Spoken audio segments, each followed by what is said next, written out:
Hello, everybody. Now, I just want someone to just put down there, can you hear us? Because when I was setting this up, it set up my camera to my phone, which I don't know why I did that. I haven't done this for a long time on YouTube, the YouTube app. And also, if you can say, you can hear us, because it was saying, I'll set you up to this. I'll set you up to this. You can see us there. It'll set you up to this different audio thing, which I didn't know what it was. So if you can hear us, that'll be great. Good thumbs up for that.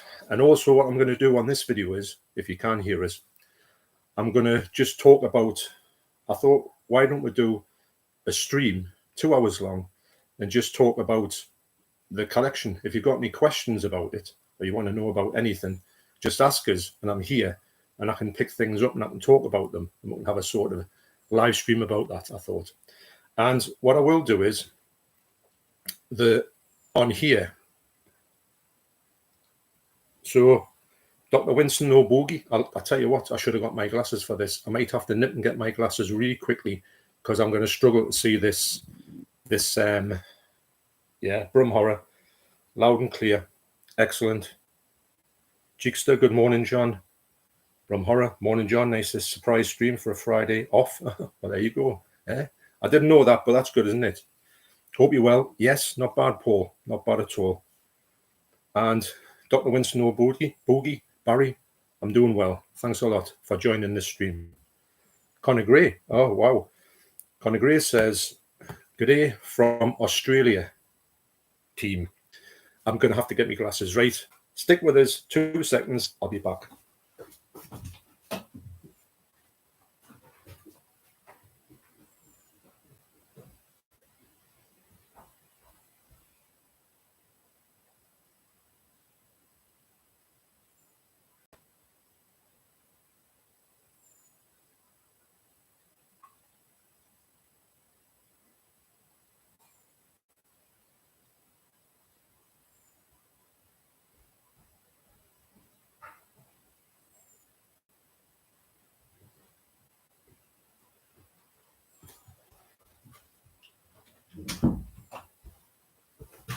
Right, that's better. Oh, yeah, that's good. So, yeah, Conor Gray. Conor Gray is going on, if you didn't know. Conor Gray is going on Keith's live stream tonight. So get across to check that out. I will be checking that out. Excellent. So what I thought about, as I was saying, I thought about just talking about the collection in general and just talking about things to do with it. If you've got any things that you want to know about, I'll be more than welcome to answer them. Now, I haven't done one of these live streams, a solo live stream, for nearly 2 years. Can you believe it? And I was going to do one every month. And the reason behind that was obviously lifestyle changes, and that's just the way it goes. But I want to do these a little bit more, not a huge amount. And these solo ones I'll probably do around about this time. I'm off today, so I thought, why not? And that's kind of the reasoning behind this. A solo live streams are a great way to interact, I find. And what I've done on this video is I've set it for subscribers. So subscribers can, be the ones who can sort of navigate the stream and sort of get a chance to talk to me, one-to-one and say, what would you like to see? Or what would you talk about? What do you want to talk about to do with the collection? On a forthcoming one, I haven't got any more ideas about what I would want to do on it, but I would do other ones, focused on a topic, shall we say. Okay. So that's what that's about. I can't bring the comments onto the screen, but what I will do is I'll read them out. So I'm glad you can hear us, put it that way, because when I start this off, I thought, I bet you know what can hear us. And I don't know why it set up the thing to my phone. It said you want to use this as your phone, your sort of device, which I've never used before. But it's been a long time since I've done the YouTube Studio live stream. It's a great app. You can really navigate it and you can kind of customize it the way you want it to go. But it must have changed some kind of functions since I used it last. That's what I'm saying. So Conor Gray says, loud and clear, brother. I'm setting up for Keith stream tomorrow morning here, 3 a.m. till 7 p.m. or 7 p.m. your time. Wow, That's what you call commitment. Mark Lee 2. Mark says, morning, John. I'm another with a day off. Completely random. Who knew? Yeah, there you go. I must have known, I must have known. Jester says, morning. Morning, Jester.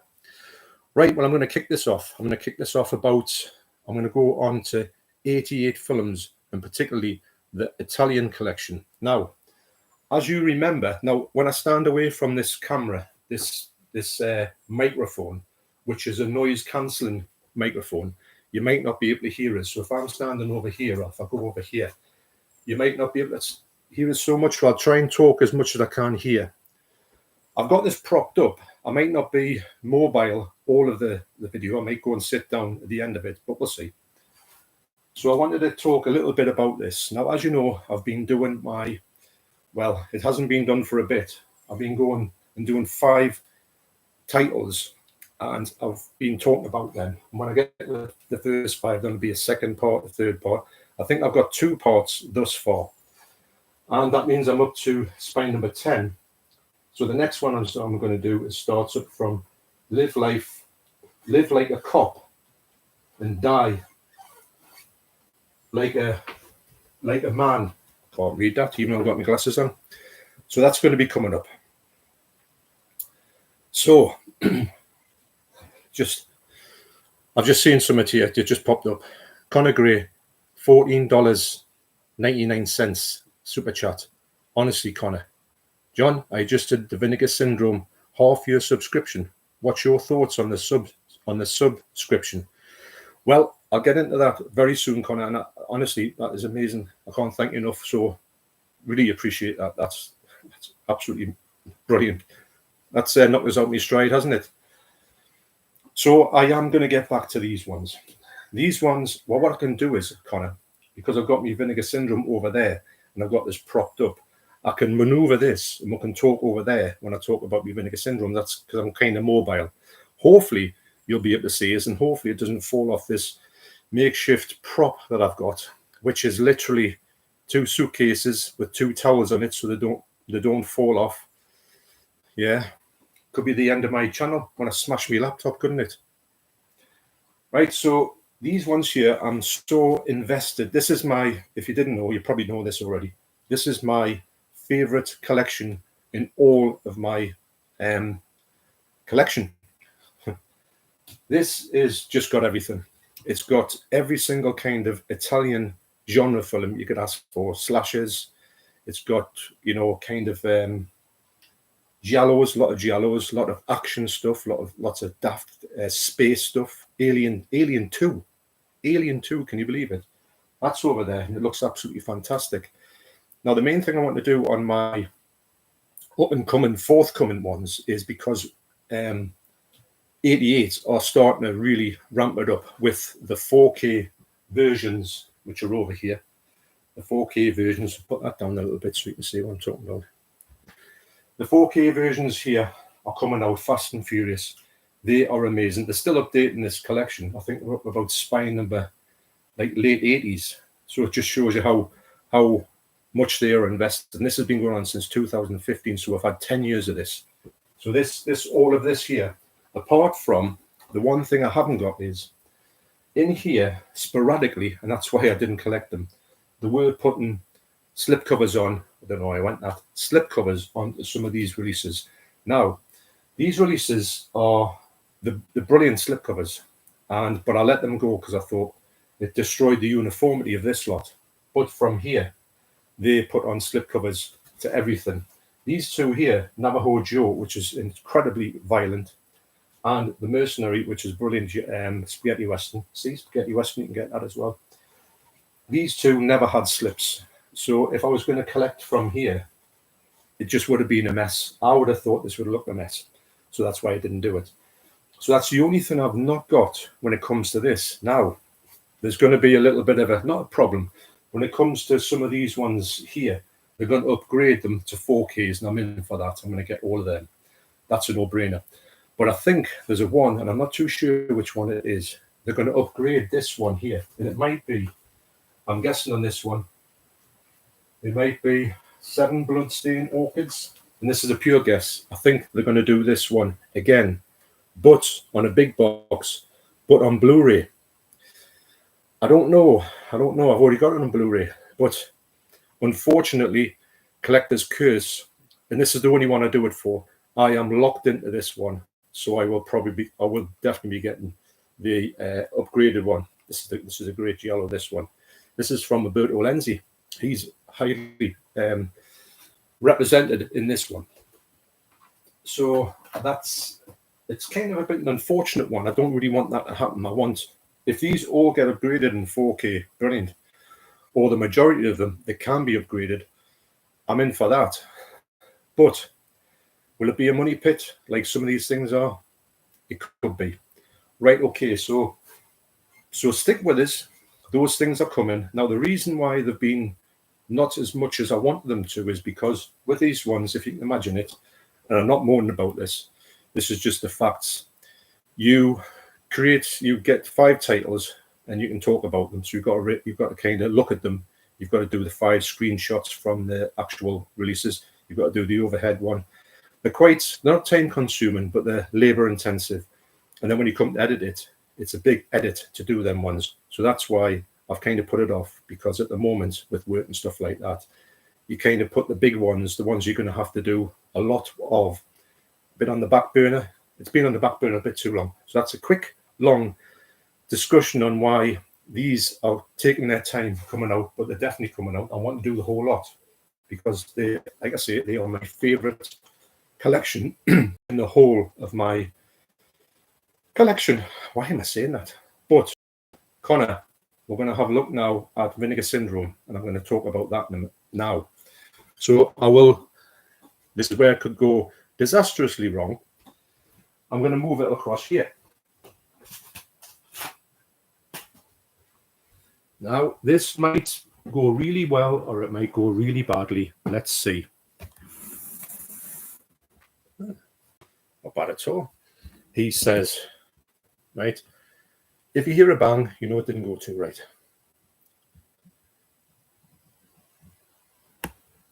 So let's have a look there. So I've got SG Experiment. Howdy, folks. Howdy, SG Experiment. Rock and Roll Hell. Hey up, John. Loving the beard. Yeah. Well, there's a story behind the beard, as there's a story behind everything, isn't there? The beard. One day, well, not one day, I decided not to have a shave for a little bit. And it's kind of grew a little bit, and I went to more or less shave it off. I'll get it down to, the smallest stubble. Although I do shave my head, I shaved it today, or I polished it today. Got the brasso out. Ow, ow, ow, ow. And so anyway, I went there. I was going to go, and Deborah come past and goes, "Don't shave that beard off." I went, "What for?" She goes, "Well, I like it." And I says, "Yeah, but," she says, "keep it on." So there you go, keep it on. Now this is the longest it's been for quite a while. And I'm gonna do the old goatee tomorrow, because I think Deborah prefers goatee. I don't know. Anyway, that's a short thing on the beard. Who knew? Right, can you see it? Yes, you can. Right, there's the Vinegar Syndrome. Are they out of shot? Of course they are. Right, there they are. You may not see me in the frame, but we'll talk about this. You can hear us anyway. Right, so Connor says, what's your thoughts on the subscription? I'll put this up for a minute. I'll talk about that, and I'll go through a few examples. I've got to say, in my estimation, and this was a gamble, this year, I said to Deborah, this probably might be the only year I can do this because the funds worked out. I've been trying to do this for about 3 years now, and I was miles away from getting it done. But this year, probably more than any other year, might be the only year that I can do it. So I wanted to take full advantage of it. And I've got to say, Connor, this has got to be one of the best things I've ever done. As I said before, for some reason, Vinegar Syndrome can really just, I don't know what it is. The stuff that they put out is exactly the stuff that I like. I mean, hey, there's a lot of stuff on there that I don't go to, and that's fair enough. But the stuff that I want on there, it's absolutely golden. And when I get it across, I've got, saying that, the next one is going to come, it's going to get delivered on the 23rd. So that's when my next package is coming. And I've got the stuff that's coming in subscriptions, and I've also got some that was in the a bit of a sale on, and the 1st of July to the 7th of July. So I had a little bit there. So what I thought of was, you know, go and hammer that. There's one title in there which has got to be, I was so unexpected. This is the thing about Vinegar Syndrome. When I looked at it, I had to do a double check because I thought that is not the film that I think it is. You know, there's no way they're going to do that, but they have done that, and they've done it in a certain edition, which I haven't got any of them before. I've got some of the VSU ones over there, some of the ones the boxes come apart, you know, really, really spectacular stuff. And the Giallo box sets, yeah, the ones that, you know, I've got 3 movies inside. I think I've got a Camille Keaton box set.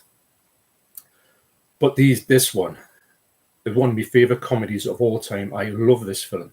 I've already got it on Blu-ray, but this 4K upgrade, and 4Ks from Vinegar Syndrome 99% of the time are absolutely brilliant. So kind of when you go and you've got your halfway subscription and you get the stuff that you get, you know that 99% of the time the 4Ks you get are stunning. They're probably the best 4Ks you'll get. Vinegar Syndrome do their own in-house remastering, which I imagine Arrow do, 88 do, but for Vinegar Syndrome, some way, somehow, they seem to get the original negatives for most of the stuff that they do, put the 4K spin on it, and their way that they grade it is, to me, is exceptional. So you're in for a treat. That's all I can say. So, Baron, what I'll do is a couple of examples. I'll get you out here Deborah's favourite slipcover of all time, Dirty Work. Look at the state of that. This is grotesque. Now this was in, I'm saying free, it was in my part of my monthly subscription, which I think when I break it down, I think I pay, if I take the total and divide it into 12, I pay about £97 a month. That's what I pay for these stuff. Now, this was part of it. Now, I didn't know anything about this film. I know it's a comedy. It's got Norm Macdonald in it. Oh, look at that. I hate fish. That's a funny scene. That's all I say about that. So I got this one and I thought, hey, I don't want to hold it there. I thought, yeah, I'm in for everything that they do. The ones that they got, actually I think these 4Ks big box sets they had in, was it May? I hadn't seen any of them. Well, I'd seen one of them. And I'm blown away by this presentation. This presentation that they do, they don't have to do this. You know, put the slipcover inside. But if you're a fan of just things that are just that little bit more premium, Vinegar Syndrome are just stunning. But this is such a good film. It's one of the best films I've seen all year. Now, it's so funny. Yes, it's not PC, but who cares? And this is highly, highly recommended, but it's sold out. It's sold out. I just looked on Sold It. It's sold out. I looked on the website last night. I was just having a bit browse through, and I saw that this was completely out of print. I was like, wow, that's went out quickly. So I'm so glad. See, that's the thing with Vinegar Syndrome. When they send you stuff like this, you don't know anything about it. And then you do, and you think, I'm so glad they did. I'll tell you what I'm tempted to do. I'm not going to do it. Oh, I did. Right, I'll put that back. So that's kind of an example of what you can expect with your subscription. Some titles that are just a bit, what's all that about? And then you get them and you think, I'm so glad I got that. That, to me, is one of the best comedies I've ever seen. I'm not just saying that because I'm getting the stuff. If I've got it and thought, that's just not my sense of humour, what I'll do is I'll just, you can always sell them. Well, that's out of print. See, I didn't like it at all. So this is another thing. See, it'll cost me £97 for my subscriptions, and the 4Ks that I got in the box sets like that, they weren't my cup of tea. And I paid me £97 if you break it down. Sell them on eBay, you're going to get your money back. So that month, you would have spent nothing on your subscription. So you can always, if you wanted to, you can always make your money back if you want to do that. At this point, I'm not getting rid of anything that I've got. Everything I've got thus far has been entertaining. I haven't watched all my stuff because there's a lot of stuff to get through, but the stuff I've got through is spot on. But thanks so much for that, Connor. And you better get some shut eye before you stream tonight. But I look forward to seeing you on there. And honestly, thanks once again for that. That is amazing. What I will do with that, Connor, is I'll take that and I'll go to Vinegar Syndrome and I'll pick a title up. And what I'll do is I'll come back in a different video and I'll say, this is from my mate Connor. So thanks once again. Brilliant. Jello movie fan. Morning, John. Morning, Jello movie fan. Will you be picking up, or have you ordered Sinners on 4K? No, I haven't ordered it, but I will be picking it up. I've heard everyone I've heard. Now, I saw that when I went to I do go to the cinema all the time because I've got that Limitless thing, me and Deborah go. On a side note, went to see Superman, loved it. Went to see Jurassic World, loved it. It's not as good as the other ones, but did we have a good time? Yes, it was fun, especially the T-Rex bit and Superman. Yes, it was a comedy, I felt, but it was really good. Can't wait to go and see it again. And that's, to me, I'm just going to go, not in a rant, but you know, when every time I see, and I don't know why I get these things, actually, there's a thing on my phone that like brings up all these, you know, movie insiders and all this sort of websites. So I basically have unsubscribed them. I don't even know why I'm subscribed them on this app. But all doom and gloom. You go in, I don't want to know about the film until I go there because I'm old school. I never knew about any films when I went to the cinema to see them in the 80s. And 9 times out of 10, that blows away. Some of them didn't, but that's just the way it goes. That's what you do. Pays your money, you take a choice. So that's what I like about it. But on a side note, Superman, Jurassic World, great. And I will be picking them both up on 4K. But Sinners, I've heard, everybody I've heard has said good things about it. So by that recommendations thing, I will be definitely picking that one up down the line. And when I went to see, it was on a trailer, it was trailered all the time on the cinema at that certain point. And the trailer, what I thought about it was that the black levels on it looked insane at the cinema. So I thought this would make a great 4K. So yes, Giallo fan, I will be picking that up. Right. Dr. Winston O'Boogie, Barry says, Kieran wants to ask a few questions, John, laughing face. Yes, Kieran. Me and Barry, if you didn't hear, we had a pint together, well, a couple of pints, should I say, in the Monkey Arms down the road. And Barry went to the bar and said, come back. He said, you never guess who's at the bar. Oh, well, obviously, I just thought, I didn't know who I thought. It was Kieran Trippier from Newcastle. He was up there with his bodyguard, 7 foot tall he was. And we were amazed. Well, you are, aren't you? So we walked past and Barry says, all right, Kieran. He turned around and says, all right, lads. And I was like, all right, Kieran.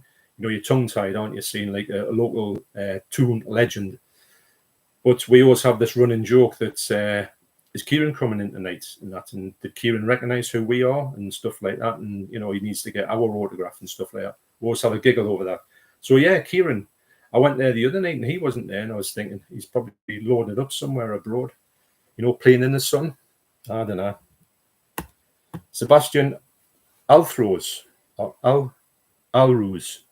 Morning, John. Beautiful collection and nice to see you doing a live stream. Yeah, like I say, it's I decided to do some standing up. So I thought it would be a good way just to, I mean, I know I've been blathering for 20 minutes. It would be a good way to sort of just have a look through here and just talk about different aspects of the collection. And if anybody wants to know a little bit about any more, the slasher collections, or just even like the shameless ones, the bigger box sets, what they're called, the Protectors, if you want to know about them, not the TV show. That's Persuaders, isn't it? Sorry. I'll talk about them to my best of my ability. Now, what I'm going to do with the Protectors is, in the future, I've went to the website, to Steelbook Central, which must be getting hammered because it's some of these things sell out and you can't get them for months. I don't know how it takes so long to make them, but it is.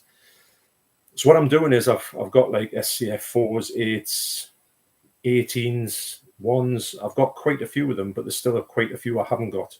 Now I need to go to the ones I haven't got, get a few of each, and then see if they fit with anything in here. Now what I will say is, on the way of Protectors, is a bit of a side note. Steve Court, my good friend Steve Court, is, well, sorry Steve, I did start you off on this slippery slope. We're all on it. He has been actively seeking out some really obscure Protectors. Now, I do get a lot of questions about protectors, especially things to do with second sight, Eureka, bigger box ones. What one goes in there? And the short story is, not many from Steelbook Central, unfortunately. The ones that I thought would fit there, I've got them in the ones that's, well, I'll get one more and I'll show you.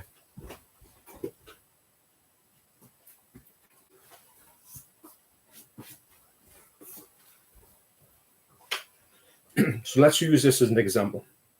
This amazing set, Buster Keaton, the General, what a film that is. All silent, absolutely stunning. Now, when you get these box sets and you measure them up to any, sometimes you may get one that's just a little bit bigger. I'll show you what I mean by that. Although I'll show you this one before.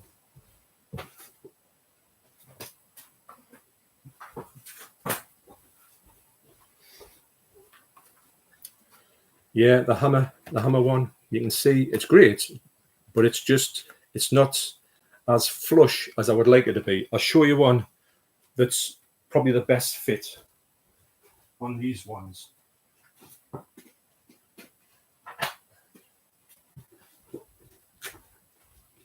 So we've got one like that, shorten out the glass doors, and that is literally, it's perfect for that one.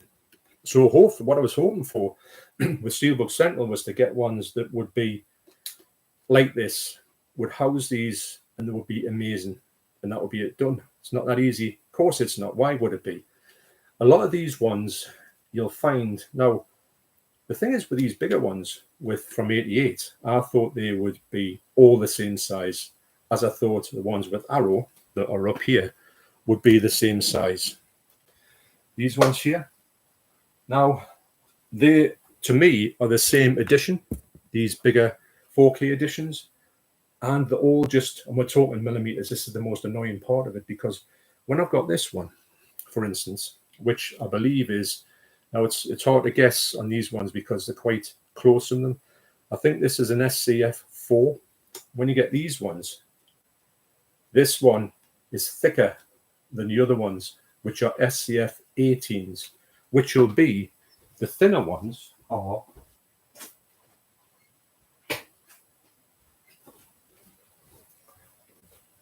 the likes of this one. Now,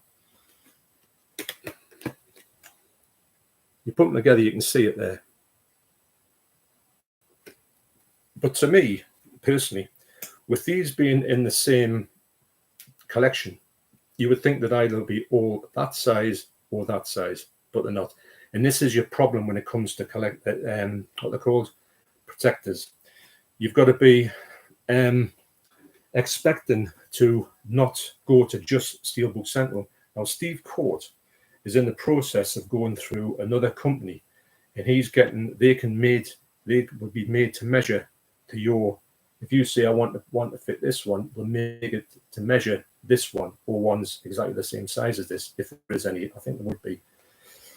But Second Sight and Eureka are really awkward for this way. This way, nothing, you put them in the box and you just can't get them in because they're just too wide. I'm only talking millimeters, but it is what it is. You can't get it in. So that's just a little thing about protectors at this point, which is, it's another thing. If you're into them, you're into them. If you're not, you're not. I think that's a thing that should be not the way that YouTube should be, but I think that it should be, it's a lot easier to say, hey, you know them things there, they're not for me. That's the end of that sentence. Or, that's a good idea, I think I'll try it. I think I'll try and protect them if I like it. So I'll go to that site and I'll get it. I'm not sponsored by Steelbook Central, by the way. I hope you understand that. Got nothing to do with me. I just know that that's the best place to get them. You can't get them all there. In this other site that Steve Court is investigating, I think they're quite expensive though, but I think you're going to go for ones that are like really obscure. So Second Sight, Eureka are hard to get. So if you want to know from me, is there any ones that fit them ones? At this point, I'm going to say, not too sure, because we haven't really got to that point yet, although Steve is the man for that, and he's going to feed the information back to me, which is great. So that's a segue for you. Right, let's get into some more questions.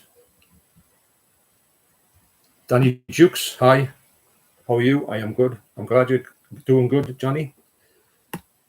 Conor Gray says Sinners is amazing. Top movie. Music, score, cinematography. I've heard that. I've heard you get a lot of flavours about it. You get like a start, a bit like, what's it called? It's up there, I think. From Dusk Till Dawn. No, it'll be up there, if I've got it. I think I've got it on the DVD, actually. Can you believe it? Yeah, but I've heard that's one of the reasons it pricked my ears about it. I thought, I like the sound of that. Put that up a little bit. Used cars, Col. All right, Col. Hi, John. Looks like you need some more shelving time for a shelving building video again. Right. Come here. I'll tell you a story. Right. This is my bedroom. Well, our bedroom. Although Deborah can't still believe that this has happened. So unfortunately, unless I rip out all of our, you know, what they call again, cupboards for clothes, you know, all them things. Who cares? I want this stuff on. So I've got a load of space there. Actually, there's a false wall there.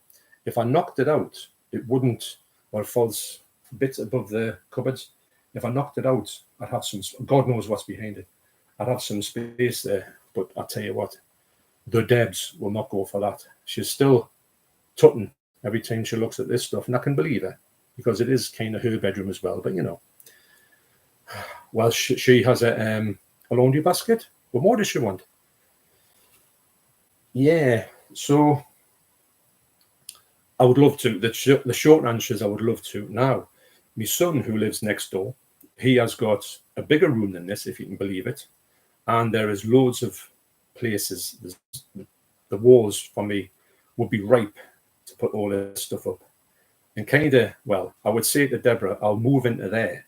I'll do that up, and then I'll take these shelves down, and then kind of see if I could get these shelves taken up.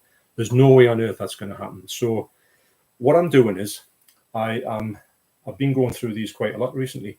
I've been taking out the doubles, everything that's doubled up, even if it's stuff that I really like Don't Torture a Duckling. I've got the 4K, which is here, and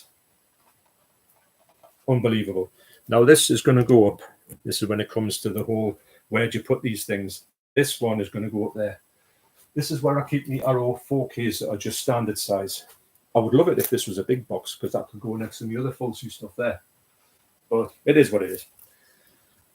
So what am I talking about? Yeah. So I've lost my train of thought. That happens quite a bit. But the short answer is I'm running out of space. It's obvious. Oh yes, I've moved all my, yes, of course. I moved all my doubles to downstairs. Now I've got this thing where I'm keeping me vinyl, my cubes for the vinyl. More about that in a minute. About the remember the water damage vinyl, which was, oh, I still have nightmares about that. I'm going to do a new update video on that one. I'll show you where that is at the moment, because those ones which I thought I was going to have to bin, I've managed to save them in a way. So those ones for me, the doubles, I know where they are. And to be honest, if I get that on 4K, which I've got, and usually if the doubles have, the Blu-ray has nothing extra on it, or, you know, it's exactly the same, the book's a bit different, what I will do is, when I go and watch that one, I will go back to the Blu-ray and just look through it. So it will get used, but I won't use the discs in it anymore, unless it's got some special features you can't find on any other disc. What I do is sometimes, when I want to do a deep dive into a film, I used to do this more when I was younger. I'll watch the film and all the extras. The commentaries I used to watch a lot, I listen to. Don't really listen to them that much now, but I do like them. But it's a case of how on earth do you get the time in your life to do all of that? It's pretty hard. So the doubles, the short story is, I don't know, that's my thread. The doubles are gone. Well, they're in the process of going. I'm going to weed them out, and everything that's doubled, even if it's a great release by Don't Torture a Duckling. I'd love to have them both on here so I can compare them, just literally picking them up. Can't do that, so that's downstairs. So that's freed up a little bit of space. However, Vinegar Syndrome this year, getting back to when Conor was talking about it, the subscriptions are coming fast and furious. Plus, when there's a sale, and there'll be a great sale coming up on the Black Friday sale at the end of the year. That will be insane. At the moment, I'm squirreling away money for that. And when that comes, I'm just going to go crazy. So, and that's going to be my kind of the whole year has been more geared to Vinegar Syndrome. Like I say, this may be the only year I can do it. So that's why I've thought, let's do it. Let's try it out and go crazy. And maybe if I can't do it again, at least I've done it. And it's not something to, how can I put it? It's not something to brag about. It's something to say, it's like an achievement for me to say, I did that. I got into the Vinegar Syndrome sale, and the Vinegar Syndrome subscribers. I've got an amazing plethora of films which are spanning the whole thing of this wall, which I'll take it down there and I'll show you if this camera does not fall off. Where am I? Am I here? Oh, yeah, there you are. So this is the whole. Now I had some of these before, but this is the ones I've got thus far. These are, and as you can see, the floorboard's a bit creaky there. Yeah. I'm right up to the end of that. So what I'm going to have to do now is I'm going to have to now look for space. Now I can't, none of the Vinegar Syndrome are going to get put anywhere. They're going to always be on the shelves. I've got a shelf over there that's got some big box Vinegar Syndrome stuff on. It's also got a little bit of a few things that need to be put back in the collection. A few bigger titles. The Hammer stuff's over there. Hammer Time, it's all there. Loving that range. The Hammer stuff for me is great. Now, what I found out about this morning was that the Blood Orange coming out has got a special feature on by one of my favourite filmmakers and comedians of all time. And it is, and I'll get a film here which will represent that. It's from, look at this slipcover. It's from Alice Lowe. She was probably pregnant in here, and this is such a good film, or should I say, an odd film. So she's doing an extra on there about women in cinema at that time. And apparently the women in this film are meant to be a little bit, hard-nosed and that, which was strange for the 50s. So she's doing that. And everything she's been in, I've enjoyed.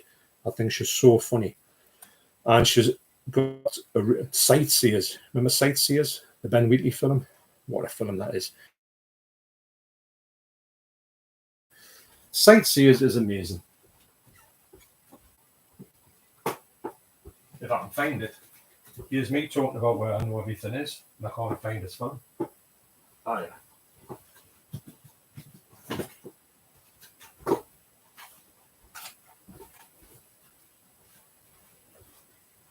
There you go. This he's funny as well. What's he called? If I can find out, probably can't. Edgar Wright, executive producer, Alice Lowe and Steve Oram. This is so funny. This couple, strange couple, go on a caravanning trip, or they get a caravan and go into this area in this sort of I'm going to say the Lake District type thing, but the pair of psychopaths, and it's so funny as well. It's so dark humor. I've got something to speak to you about dark humor in a minute. Really shocking, actually, it was. So this one for me is such a great film. It's so funny, and this fella here, he can't stand anybody dropping litter, and when he sees someone dropping litter on a bus, you should see his face. So he's got to kill the person that drops the litter. Of course you have. So highly recommended. Now the film I want to talk about that really, I'm going to say, it unnerved me is, just watched it the other night. Deerskin. Now this is made by, I've been talking about him in the last video, Quentin Dupieux. So this is about this fella who I thought it was he fell in love with his deerskin jacket. There's a lot more to it than that. I'll not tell you too much about it, but this fella here, who was the bloke from, the film The Artist, the one that's like the black and white one, I think it won Oscar in 2011. Is it up there? Actually, is it? No, it's not. So it must be downstairs in the consolidation pile. This one here, it starts off that this bloke gets this jacket, he goes and buys it, and he spends a massive amount of money. I think he spends about, I think it's in euros or pesetas, what's it, francs, probably euros. He goes and buys this jacket, and he's obsessed by it. Then the jacket starts talking to him, but it's him talking, you know, like, so the jacket says to him when it's hanging up, you know, at the end of the day, he says, you know what my what's it called when you like my wants? What's it called when you've got my dream? I'll tell you what my dream is. And he says, what's that? And he said, I want to be the only coat in the world. And he said, funny enough, I had a dream like that. I want to get rid of every coat in the world. So he sets up a thing to do that, to get rid of every coat apart from that one. Now he meets this girl here. Now he poses at the bloke gives him that, and he also throws in a video camera for nothing. And he says, here, go and make yourself a film. So he says, I'm a filmmaker to this person. Now she starts giving him loads of money to spend on his film. And she sees the rushes from the film, and it's just him looking at his jacket, or, you know, it's rubbish, really, but she thinks it's brilliant for some reason. I don't know, unless she's got a different take on what he's actually doing. But so it's quite amusing in that way, and it's really odd that he's obsessed about having the only jacket in the world. As I say, these films are really odd in general. But then it takes a really dark and sinister turn, and I was watching this and I thought, this is really unsettling me. You know, in a way, it's not frightening at all, not scary. It just, I don't know, I felt creeped out by it, and I wasn't expecting that. So there you go. I'm not going to talk anything more about that. But the most terrifying fashion film since The Devil Wears Prada. Hilarious and unhinged, I'll say that. So that's Deerskin. Great. Okay. But yeah, I think that, so Carl, the shelves, I'd love to have a new shelf, but I don't know. I'm kind of just navigating a little bit at the minute. But in a way, these shelves are sort of morphing into things that have got more cult stuff on it. The less mainstream. The most mainstream part of me collection now is the 4Ks up here. The 4Ks go from here to about here. And they're all mainly the mainstream type of stuff. I mean, there's a lot of cult stuff and horror up the top there. Russ Meyer things, they look fantastic. You've got the Halloween stuff. You've got these bigger ones. You've got, if I can go the right way, I'm not going the right way. Wow, look at this. Doctor Who. You've got the huge big box. You've got them big, huge things that I've got of Dave Ramsden, Limbo from Germany. What a film that is. Black and white. It's the best looking black and white film 4K you will ever see. Amazing. So Jester said, I just picked up Murder Rock for the Italian collection. It's numbered 89. 88 films have missed 88. Do you think they're planning on something special for that number? I never thought of that. That's a good question. Now, what they do is, and I don't know what 88 is going to be, but you would think, wouldn't you, that they would. What I would like to see with that one, Jester, is I would like to see them pick something that they haven't done before. You know, a bit like Cannibal Holocaust, for instance, and put something out that's like an amazing Italian one that's nobody's put out before, and do a 4K of it. Don't do a Blu-ray then a 4K, just do a 4K straight away. What I do know is when they've put out through the whole of this catalogue, when they say they've got number 17, and then they'll put, which is the one that took ages to come out, rearranging me glasses. Was it Iron Master? Iron Master. What a load of rubbish that is. But I watched it twice. It was better in the second watch, but God, I couldn't believe what I was watching. So I think Iron Master took a long time to come out. And I think there was another one that I thought would never come out because it seemed to get put off and put off. Was it The Mercenary? And then it came out. So I say they released loads after, that's 27 as Iron Master. So they might have done it up to like 30 and then went back. And then it comes out, but I think sometimes I have problems with the rights and stuff or the clearance and something. What was the other one that took out? It's not in part of the collection, but it was Mardi Gras Massacre. That was talked about for about a year, it felt like, and then it didn't come out. And I thought it was something to do with the rights issues, to do with the music. Can you believe it? The music is utter disco rubbish, but I love it. And that's held it up, apparently. And then it came out, and there was nothing more said about it. Odd. But, J-Star, I never thought of that.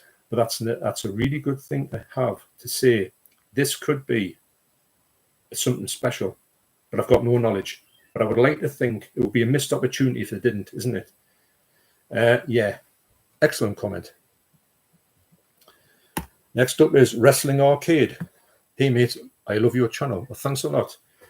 It's always good to hear that when you're making videos and you're putting things out there and you're just talking about, I know that word gets bandied about a lot, passion.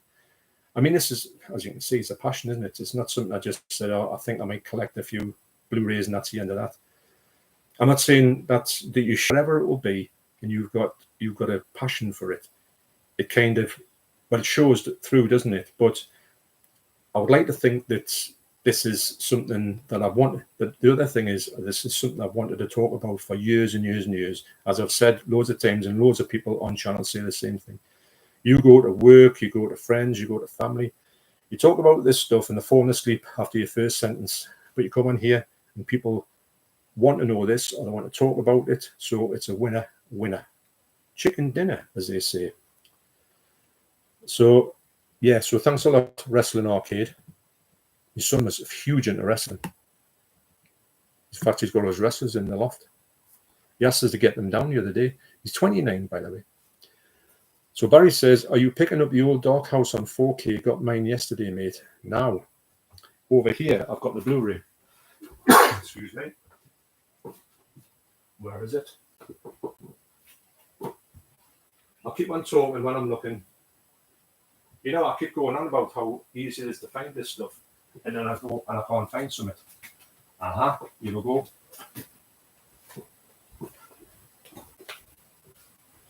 So that's my copy there on Blu-ray. And I've got to say that this film is so good. If you're thinking about getting this on 4K, what I would say is, for me, Barry, is I would love to get on 4K, but at the moment, with the Vinegar Syndrome thing going on, cutting me cloth accordingly so I can get more into that sale at this point when I take advantage of it. Things like this, and I know it'll probably be out of print by the time I go for it, I might have to, it might slip through my fingers, but this thing here is more than enough to make up for it. It's such a good film. It's like comedy as well. Boris Karloff is brilliant. That's the fella from the, what's he called? Dr. Pistorius from The Bride of Frankenstein. And obviously he is Frankenstein, isn't he? It's a great story, great film. Me and Deborah watched it and Deborah actually really enjoyed it. But it's I can imagine the 4K, Barry, to be amazing. But I highly rate that. If you want to go for anything, if you want to go for that 4K, you'll have a blast. But do bear in mind, it's a comedy. A lot of those ones in the 30s were a bit comedy horrors, and they were brilliant comedy horrors. So next up is Muckman Movies. All right, Muckman. Good morning, chaps. And Peter Reacts, YouTube, or YT. Hi, buddy. Hope you're well. Love the background. So do I. Deborah doesn't mind, although she's got used to it now. Put it this way, she hasn't got much choice, has she? You can tell she's at work, can't you? So this is for, well, obviously this is shelf 2, and shelf 1 is over there. I'll swing you across now, hopefully not drop everything. So this is shelf 1. This is the first one made, hence shelf 1, obviously. So for me, this is, and if I can do a bit of a swoop around, if that, do this without dropping anything, whatever. There, no, I'm going that way, aren't I? So, no, hang on, man. So this is what you can see. It's great for me. It's overkill. Yes, it is. Is it kind of, even when I put shelf 2 up, and I talked to Deborah, and I thought it was going to be something like that, and it went, bigger. She said, that's a bit big, isn't it? And I went, yes, it is, isn't it? And I felt a bit bad with this for about 5 seconds. But what I want to do is, in the future, obviously, if I'm talking about, say, when I get me next Vinegar Syndrome haul, which is coming on the 23rd of this month, which will be the July subscriptions and also the stuff from the sale I've got. I think I've got about 5 or 6 from the sale. I've got some cracking stuff. Plus, I say one of my favourite comedies of all time. It's from 1971. I can't believe. That's another thing. Sometimes I get a bit taken aback by some of the things that Vinegar Syndrome released, and I'm thinking, wow, you would have never thought that. And plus, it's in a really good presentation, and this range, which I've got none of, but I've looked at them a few times and thought I would like to get one of those, but none of them have really been something I would like. I'm not going to buy stuff. You see, if I'm buying stuff and I look at things, and I will talk about this one again, Quentin Javo's film, keep an eye out. I just like the slipcover. It was in sale. It was under a tenner. Thought I'll get that. Thinking it would be all right. It's an absolutely brilliant film. It's one of my favorite film of his. It's stunning. But it just shows you that these things are out there in Vinegar Syndrome, and you don't get them anywhere else. Well, not all of them. So, I don't know, I like having the thought of picking up this cult stuff. And I think Vinegar Syndrome for me is the ones that really speak to the way. And when I look back at the stuff where when I got into film watching, bit of maths. When I got into film watching, which would have been in the 80s, I used to watch stuff on TV mainly.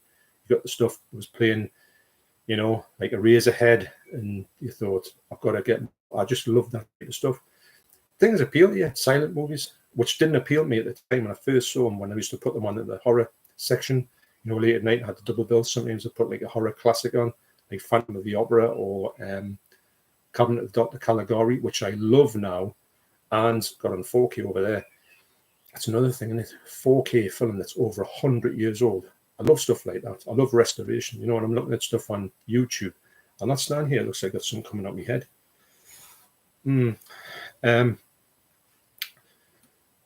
When I look at things, I shouldn't talk about stuff like that because I'd lose my train of thought. When I look at stuff online to do with just a video to watch, restoration videos. And when you get extras, I look for restoration things, featurettes, and I watch them. They're my favorite thing. That's the first thing I look at to see how somebody has found or where they found the elements for a film which could have been classed as missing or Nosferatu was burnt. All the original negatives was burnt because it lost its core case, and luckily they found another one somewhere. Because imagine if Nosferatu, the 1922 film, had got lost, that would have been a travesty. But then again, we've never seen it, so you'd never know. But it is a classic film. Well, actually, would they know when they made the new Nosferatu, which do copy a lot of the 1922 one, and I do like that they did that. Would they know how to shoot the film without that one that came before?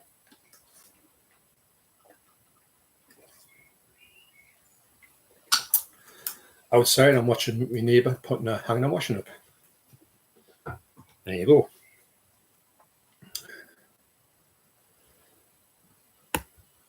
So, Wrestling Arcade, what do you think of Puppet Master? It was one of the VHS I needed to rent as a kid in the 90s. I've never watched it until today, and I was really underwhelmed. It happens. What do you think of it? Now, Puppet Master, I'm going to say, is that, the original Puppet Master. Now, I'd never seen it. I think I might have seen it, but not took much notice of it when it came out. I must have seen it on VHS. I didn't really get blown away by it at that point. But I've got to say, when I watched, I think they're up to, in this country, you can get 5 of them. They're up here somewhere. Aye. No, man. Well, I've got Puppet Master here, which is the littlest rake. But the other Puppet Masters are on the shelves with the 88 stuff here. So if I've got horror stuff that's in 88 live over there. So let's go over to, sound like some of the play school, don't I? Let's take a look through the square window. Puppet Master over here, which will be, there you go, Puppet Master. I have the first 5 here. I think they're brilliant. Yes, they're stupid, they're hokey. But I don't know, I would urge you to say, right, just put it on the back burner for another year, watch it again, see what you think of it. because I think they're a good series. I've only seen the first 5. I think there's about another 20 to watch, but I would watch them all, and I had a blast with them. I like that type of thing. Yes, they've done 5 here. There's another couple of ones which you might like. Demonic Toys is quite good, not bad at all. This one here, Doll Man. Oh, what a film!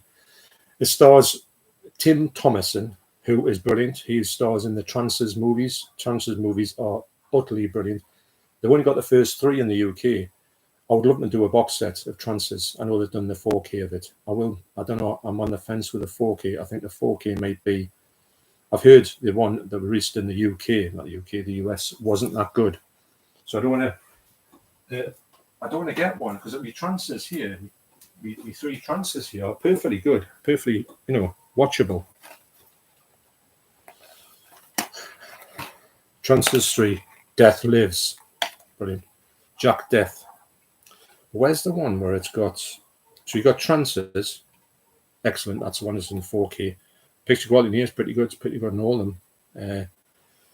And there's one that's got an extra in here, which has got Trances 1.5, 1.5. Something that goes between 1 and 2 or 2.5. I can't see it on here. No, there it is. No, it's not. Anyway, one of them does, and it's about half an hour, and it has a little, bridges a gap or something. Weird, isn't it? I tell you what, it's boiling in here. I've got the window open, but that's not helping much. But yeah, sometimes I really enjoy it. Give it a second shot. I didn't enjoy it that much when we first watched, so maybe it might be the same for yourself. Right. Muckman Movies says, Mondo, what do you think of the news Eureka are released Martyrs? Oh, I know. I think it's a bit of a character for Eureka. I do agree with that. Thought it was more of a second sight release. Yeah, when I looked at it, I did think the same myself when I thought, who's releasing this? Because I didn't see it straight away who's putting it out. And when I saw it was Eureka, I was like, it's a bit odd. Because Martyrs, I'm presuming you've seen it, Muckman. Martyrs here it's a great film, but it's brutal. The first half of it, for me, is my favourite part of it. It's like a home invasion, and it's way over the top. The second half goes more like a supernatural thing, which is equally as disturbing, but not as fun. If you get anything from that, it's not as enjoyable, which is, I can't even believe I'm saying that. But you know what I'm saying. I can watch it, and everyone reckons it's a movie that's like that sickening you can't watch it. I don't find it that way, but I could understand if anyone did find it like that. So my Martyrs here, excuse me, is that one. And who released that one?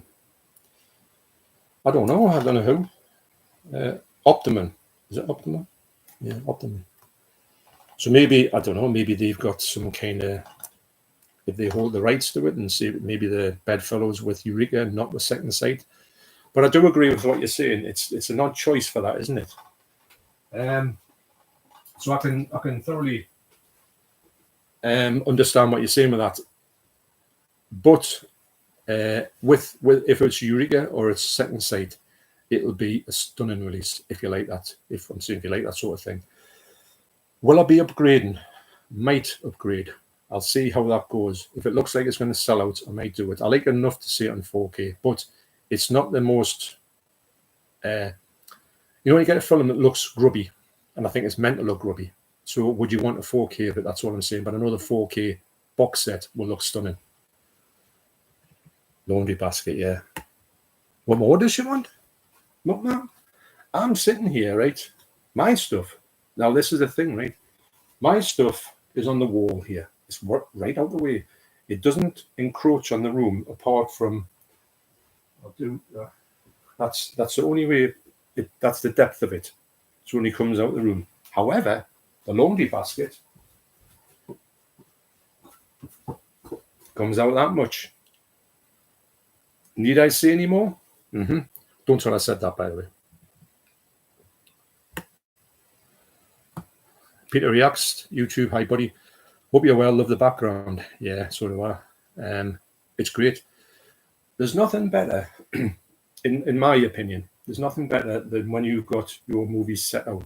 So you can go and just look at them and peruse the shelves. Sometimes everyone's been there, these glasses.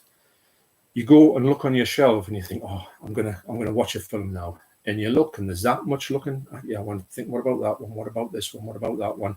And you're lost. What I find now is, what I'll say is, right, I'm going to watch a Vinegar Syndrome now. So I know that I've only got a small part of the shelves. It's still full part of the shelf in the bit over there. I don't have to go that far. I don't have to mooch around the whole thing. I'm going to watch 4K. Well, usually that's quite hard to pick a 4K out there. So I want to watch a 4K that I haven't seen before. Or I watch a 4K horror. So I know they're all at the top, more or less.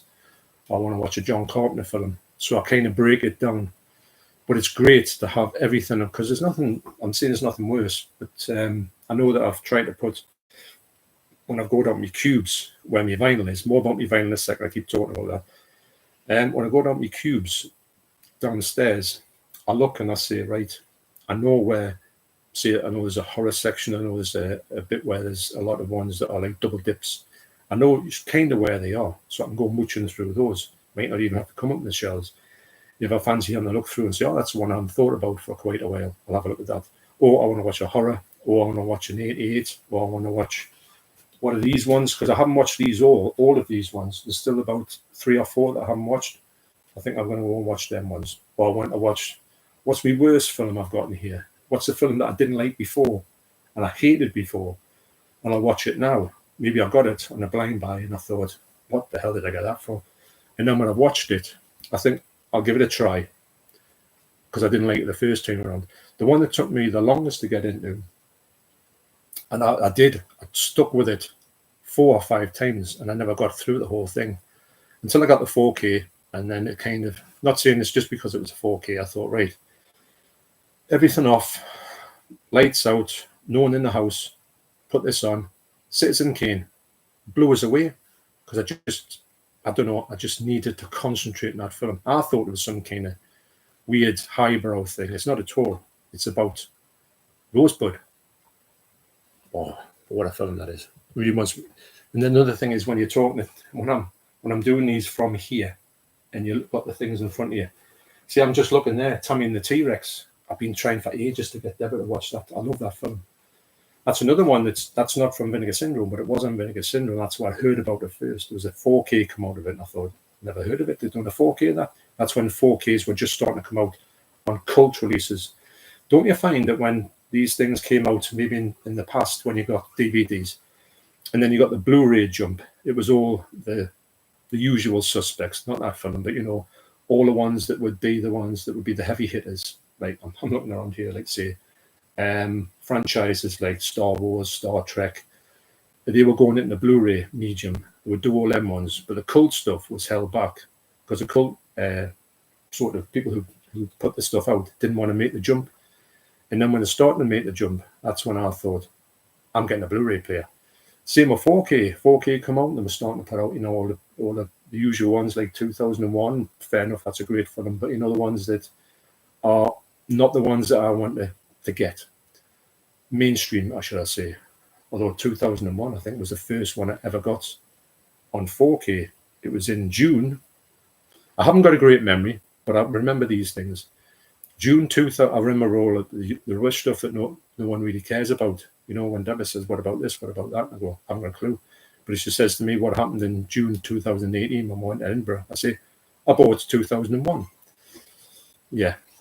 So, and that's when I thought, when I started to see the cult stuff coming out, the video nasties on 4K. Are you kidding us? So I started putting them out and thought, you know, this is, excuse me, this is me. I'm not used to talking, you know. This is, have I lost my train of thought? I hope not. This is when I wanted to make the jump into 4K. I must admit, from 2018, not so much now, I made a thing to say, right, I'm going to get everyone that I think will be good on 4K.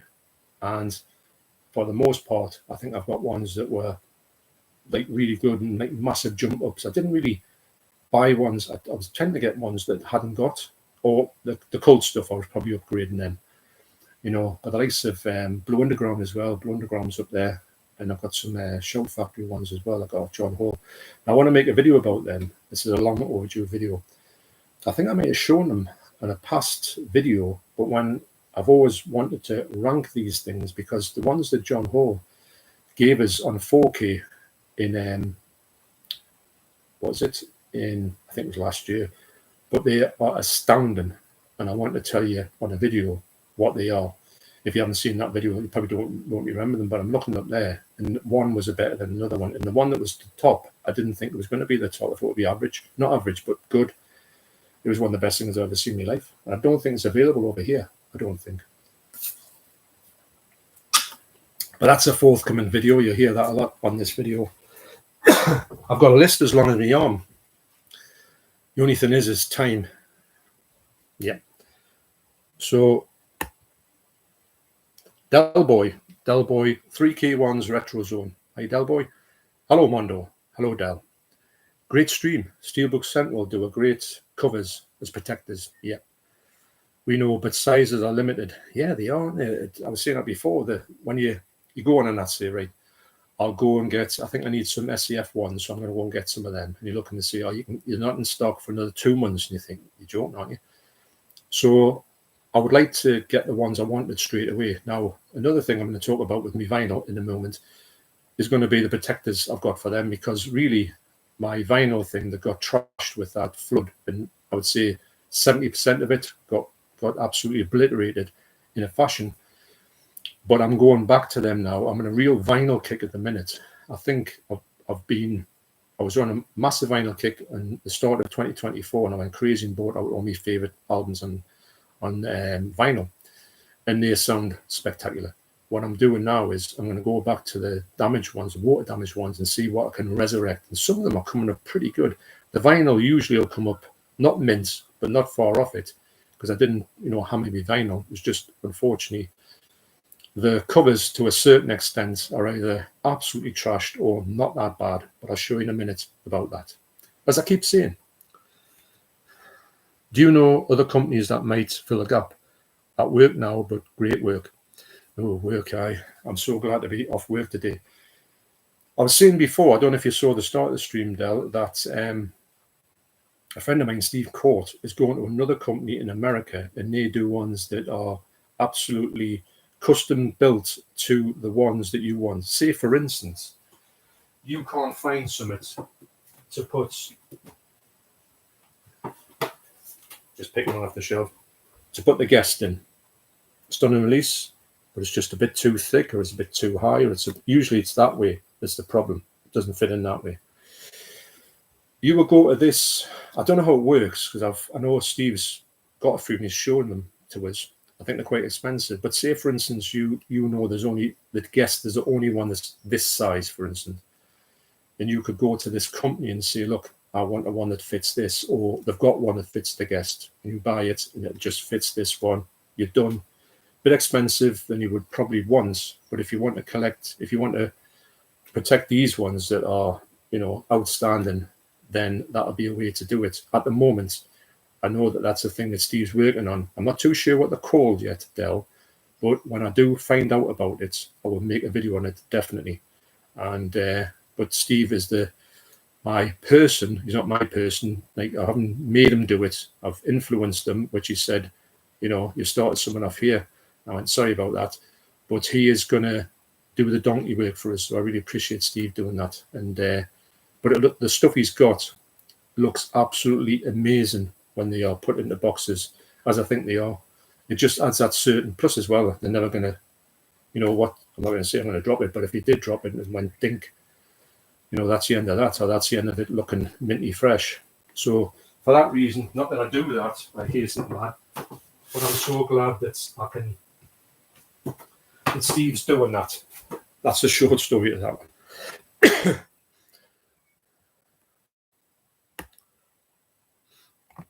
So Delboy says as well, also, what vendors, manufacturers make good media shelves like yours, possibly IKEA?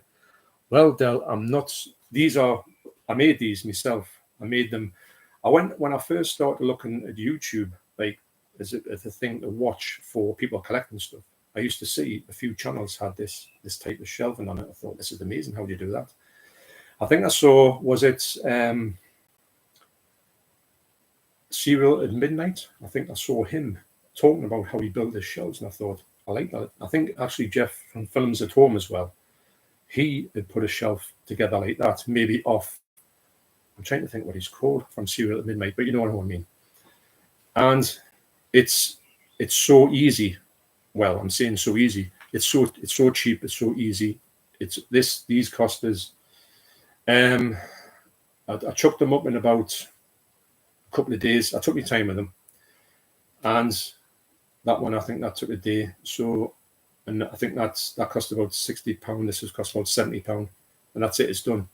When you go and buy, the thing I found is if you get ones from IKEA, for instance, and you get the Billy bookcases, I think they're called, you go on there, they're a lot deeper than these are.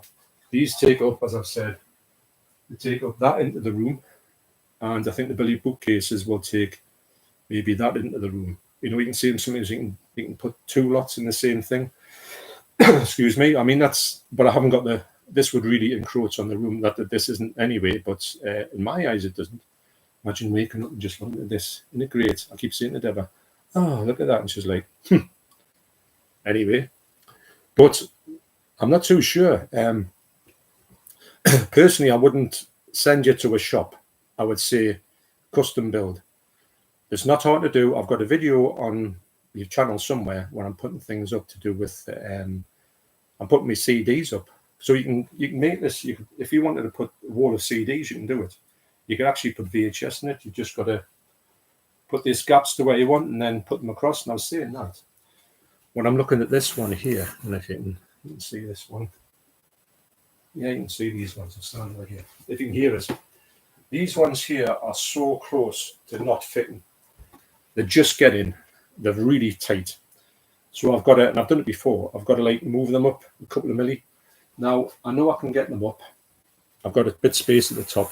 However, when I do one of my favourite things of all time, the Zombie Flesh Eaters VHS there, got off my good friend Mikey.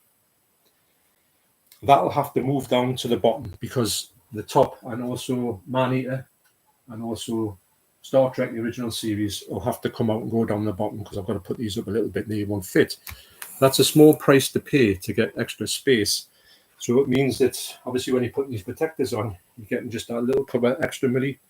So really what I would say is if you're going to make the shelves up yourself, take your biggest item, you know, that for anybody, take your biggest item and if you're going to make all the shelves like that, or you're going to say, look, at the top shelves, don't put the heavy stuff on the top because it come off, because that's happened to me. Wow. Although they look better on the top, unfortunately, but I wouldn't do that. And what I would say is, I'm going to lose my train of thought there. I'm good at doing that, aren't I? So future-proof yourself, because I didn't think about protectors at the time. I thought as long as these fitted in here, I'm good to go. But don't forget some of these. This one here is just, you know, it just goes up just that little bit more. So that was one of the reasons why I had to move this, because when I started building this collection up and that one came in, it wouldn't fit. So that's why, excuse me, that's why sometimes you'll see these moving up and down. See if someone came in with 88 and I couldn't fit it in, and this shelf would allow it, these ones go up there and vice versa.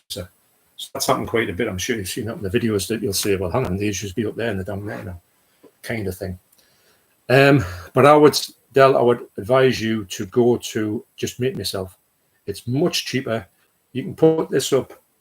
If you want to make the whole span of a wall, you can. If you don't want to make the whole span of the wall, you don't have to. That one's, you can make, if you just want to make it this wide from here to here, you can. It's up to you. And you can fill that bit of wall. I think it's 8 foot up, and it's about 10 foot long. Every bit of that wall is filled up. So, and if you got your shelves from anywhere else, the custom shelves, there's no way they could make them like that. You would have wasted space by putting the shelves up, if that makes any sense. And you could get a few more on there, and that's what it's all about, isn't it?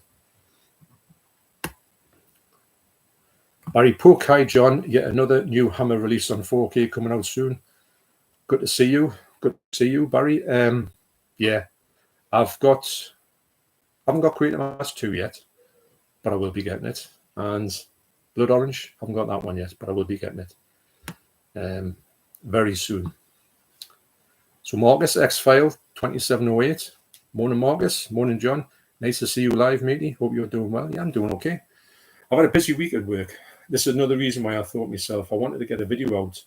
The days have been long. There's been a lot of stuff going on. And I had a thing I was going to do a video to put out last night, but I had no chance to make it. And I thought, what can I do this week? And what about a live stream? I haven't done a one since November 2024. 2023. Yeah, it is. November 2023 is the last one that I did like this, which is nuts when you think about it. So I thought to myself, why don't I do a live stream? When you usually just put a live stream, you just say hello to everybody, which is great. I like doing that. And I like doing these ones on the YouTube Studio because the YouTube Studio has an option that it will be that subscribers can interact with you, which I do like. I like to have that one-to-one, but one to a few when you can do that. I like that way. And it means I can probably get to, hopefully, touch wood, more comments. So that's why I've done that. And I like that sort of thing. So this has been a long, I didn't realize it was this long, but I'm glad to do it. And if this works out is a thing and people enjoy it, I'll do more, or I would pick a different topic, but I would be up here. And then if I talk, I don't know, about Giallo or something, and I can go, oh, this is a good Giallo, this is a good Giallo. What about this one? See if someone's saying, what about a Dario Argento one? I can say, oh, well, and get out and talk about it. That's my theory behind that.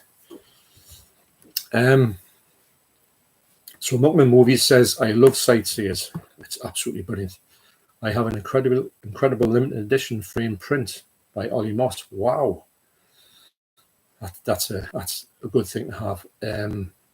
It's weird because you don't think about things like that to do with certain films. Sightseers is brilliant. It's one of those ones, if you don't know about it, you don't know about it.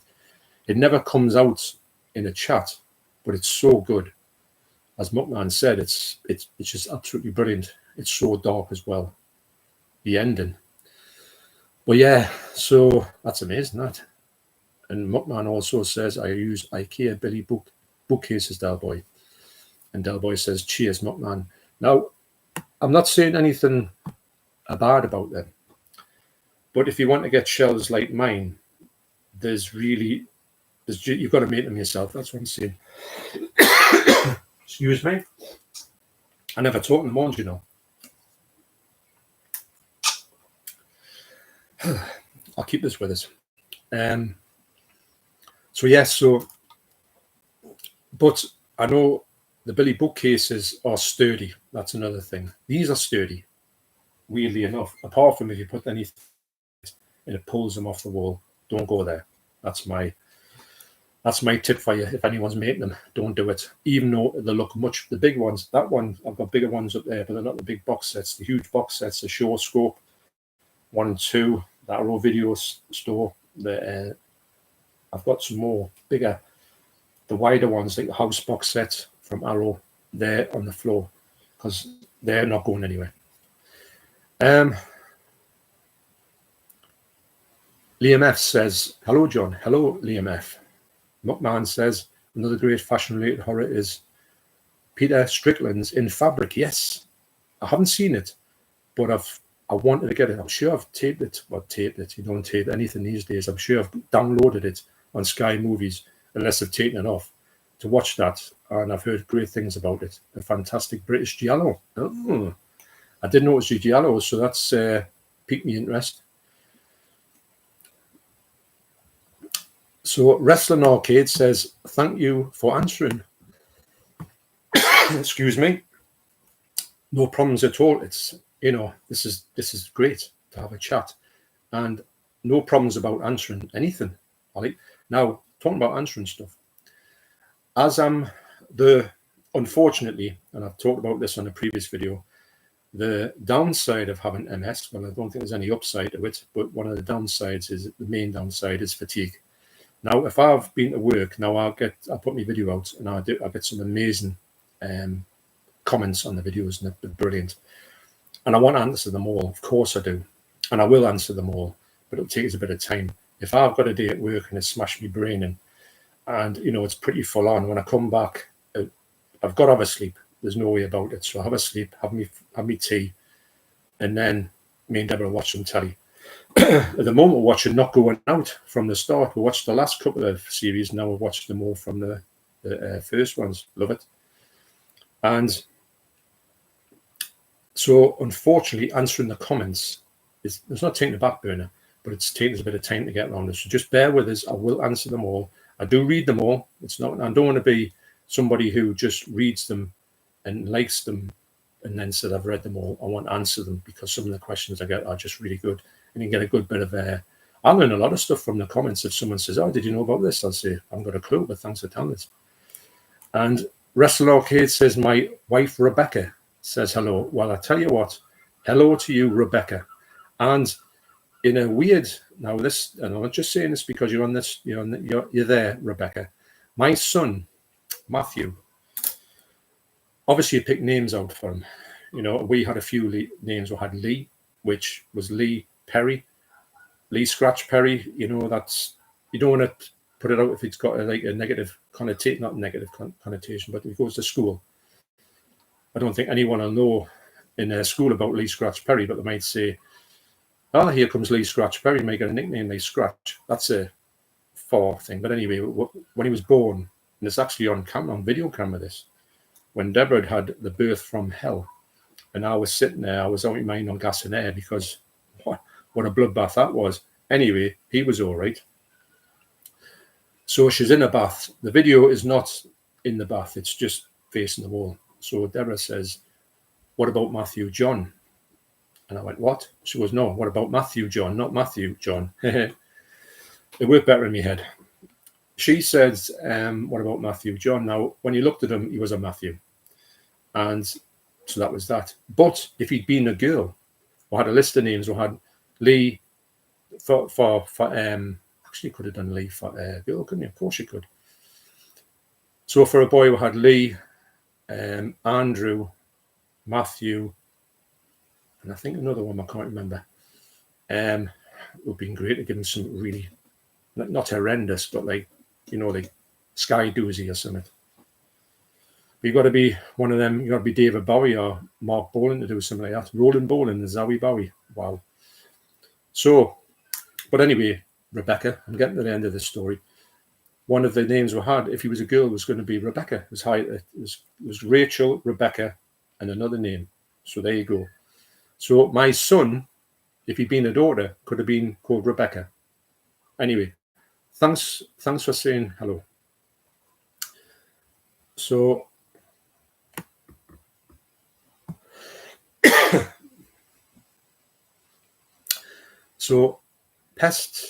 Pests T Gaming, I hope I'm saying that right, Pesty Gaming. No need for Karate Warrior on 4K either. Karate Warrior is, where is it? It's there. I really like Karate Warrior, but I've got to say, I can, if they did every single one, I would say fair enough. But this is another one. I was getting the point where I was thinking to myself, are these going to be any good?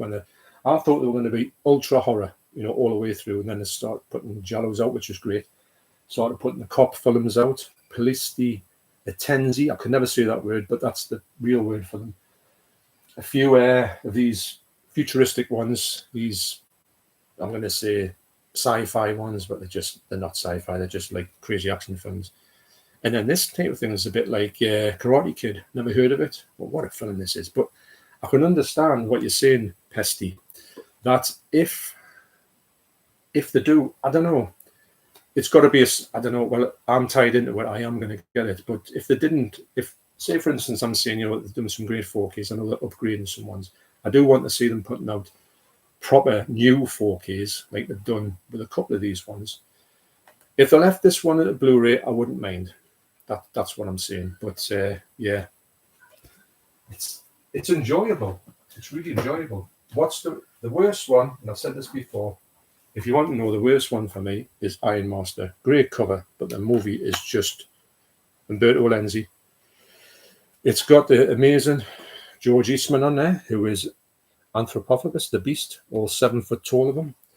And it's just, the second watch was all right. But got some great artwork. But I don't know.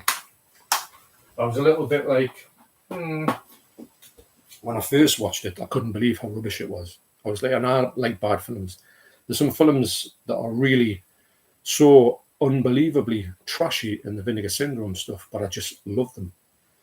And what's an example of that? Oh, I'll tell you what's an example of something. Is what about this one here? This is going to segue into my music stuff. This Crass thing here. This is one of my favourite slipcovers of all time. This is about, what's it called? The Sound of Free Speech. It's about, I watched it. It's great. I haven't watched the extras, though. There's some amazing extras on here. This is about probably the most offensive record ever made in Britain, Reality Asylum. It's, I tell you, honestly, it's got a, I don't know if it's a music video for Reality Asylum. I don't know if it's the music video, but they've got a video playing behind Reality Asylum when they do play it in full. I think about 6 minutes long on here. But what it is, it's got a lot of, and I mean a lot of, when I have to watch what I say on this one, it's got a lot of footage from camps. You know, the camps that I'm talking about during the war. And there's some utter barbaric stuff in that. And I thought, my God. Excuse me. But apart from that, it was a fascinating documentary. And so I'm going to do a little bit on vinyl here. Just because I like doing stuff on vinyl, you know. Peter Strickland says Muckman movies. Yes, Peter Strickland. So I'll go through a few things that I've been doing with the vinyl, but I'm going to do a proper video on this down the line when I do more of this stuff, should I say. And I'll show you the protectors I'm going for this ones. Right, so as you know, a lot of years ago, my vinyl collection was in the studio. It's not a garage, it's a studio. It's a studio. So this, like Eric Morton here, aren't I?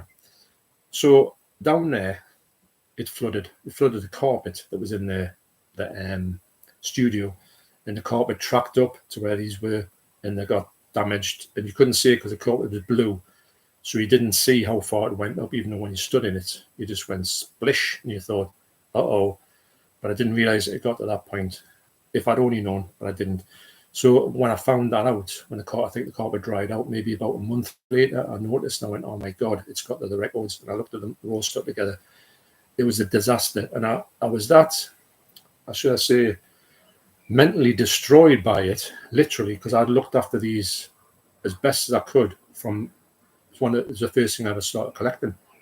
And I have found, just as a real side note, as I was looking through the cupboard there the other day, I have found my favourite toy of all time, a Mego Frankenstein. With his boots and all that. This was the toy I used to play with the most when I was a kid. So there's a thing for you. So anyway, so what I thought when I originally showed the video of the stuff that I was pulling them apart and all that, and it was soul destroying. So what I did think was, after a while, when the dust had settled, or the what's it called, when you get damp on it, and when the damp had settled, I started to go through these and try and get them the best I could. Now, sometimes I could get the cover apart all right if it hadn't been touching that much. Other times it was ruined. But what I did was, now this is the one here. This is the Angelic Upstarts Angel Dust Collected Heights from 1978 to 1983. I love this film. I love this vinyl. Not like the cover. I thought the cover was a bit rubbish, but this one got absolutely destroyed in there. Now, I could have just thought, right, I'll throw away the cover and keep the record. But I thought, right, I've got these. Just got a new things the other night. This is the Clarity single LPs. Now the single LPs will house the ones that aren't really deep, just a regular album. If they get a little bit deeper, you've got to get double LPs. They'll do gatefold, but they say gatefold. They're not double. I would have thought a double LP is that, but a double LP is just that little bit thicker, a little bit wider, so you can get them there. So you get 50 of them for 15 quid from Amazon, P&P free. So that's a good one. So I did that. So I took that as the ones that I've got that are like really water damaged, and these go into this this thing that you just seal up like that. And what I've done is, though, on the back, I've got these other ones here, and you'll see them on the website. These just come like that, and these are anti-static ones, and you get these albums. I mean, I've cleaned this album up. It's not the best looking album. You need a few more passes, but it's playable. I played it. It's never been great quality. I think I got this second hand somewhere. The actual thing itself is all right. It's not great, but it's something I can listen to again, because I used to listen to this album religiously. So, and there's the back of it. You see what's on there. It's got not so much damage on the back. But the fact is, when I put them in like that, and I'll show you this more on a video itself,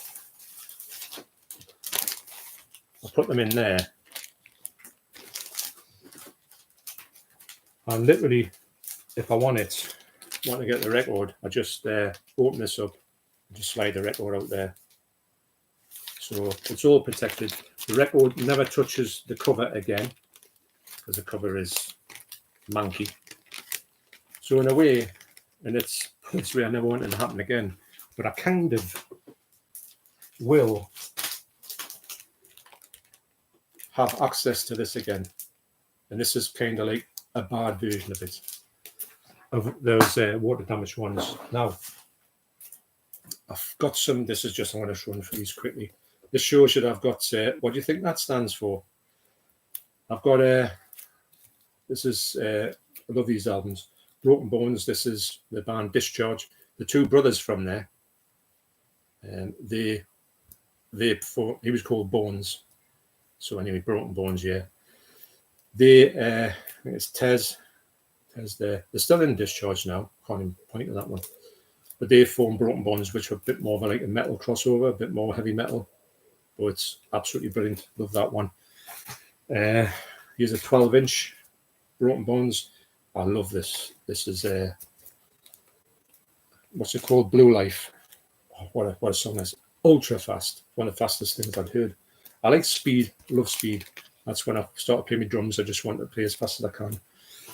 Here's another one, and these weren't water damaged. They were kind of put away to another side. But anyway, I've put them on cleaner covers, put the protectors on them, and they just come back to life.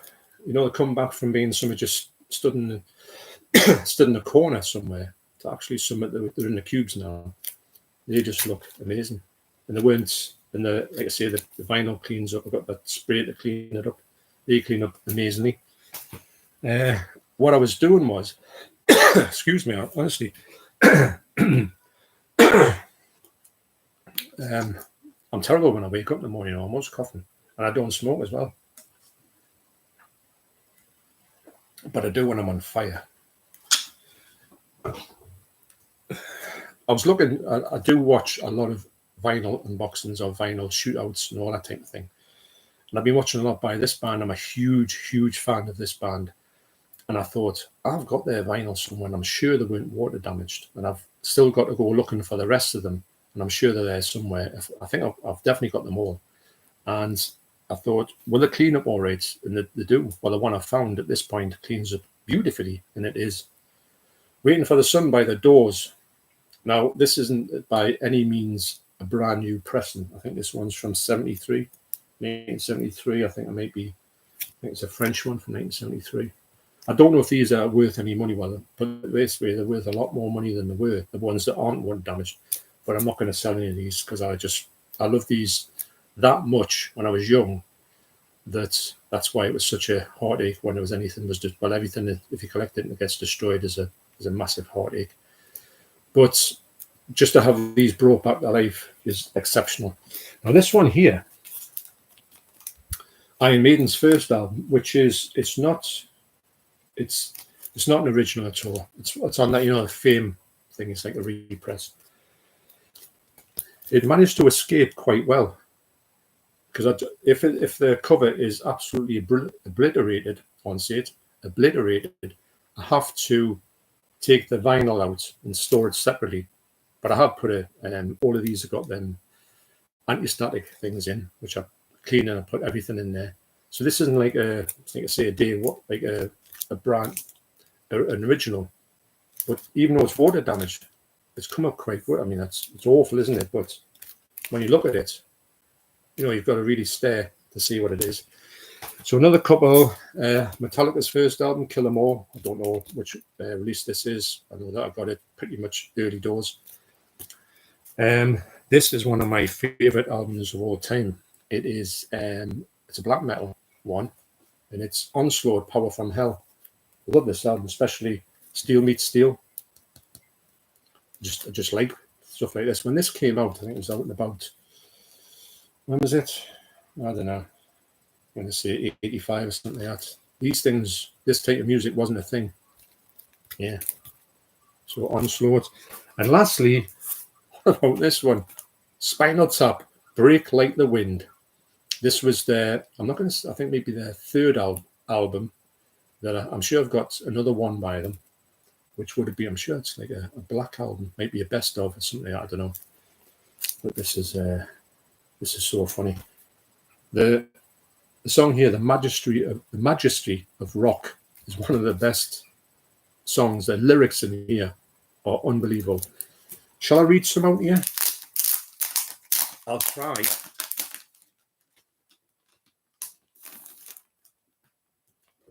But these here, they're amazing. You just keep everything, when you put them in there, they're done. Get the lyrics out here.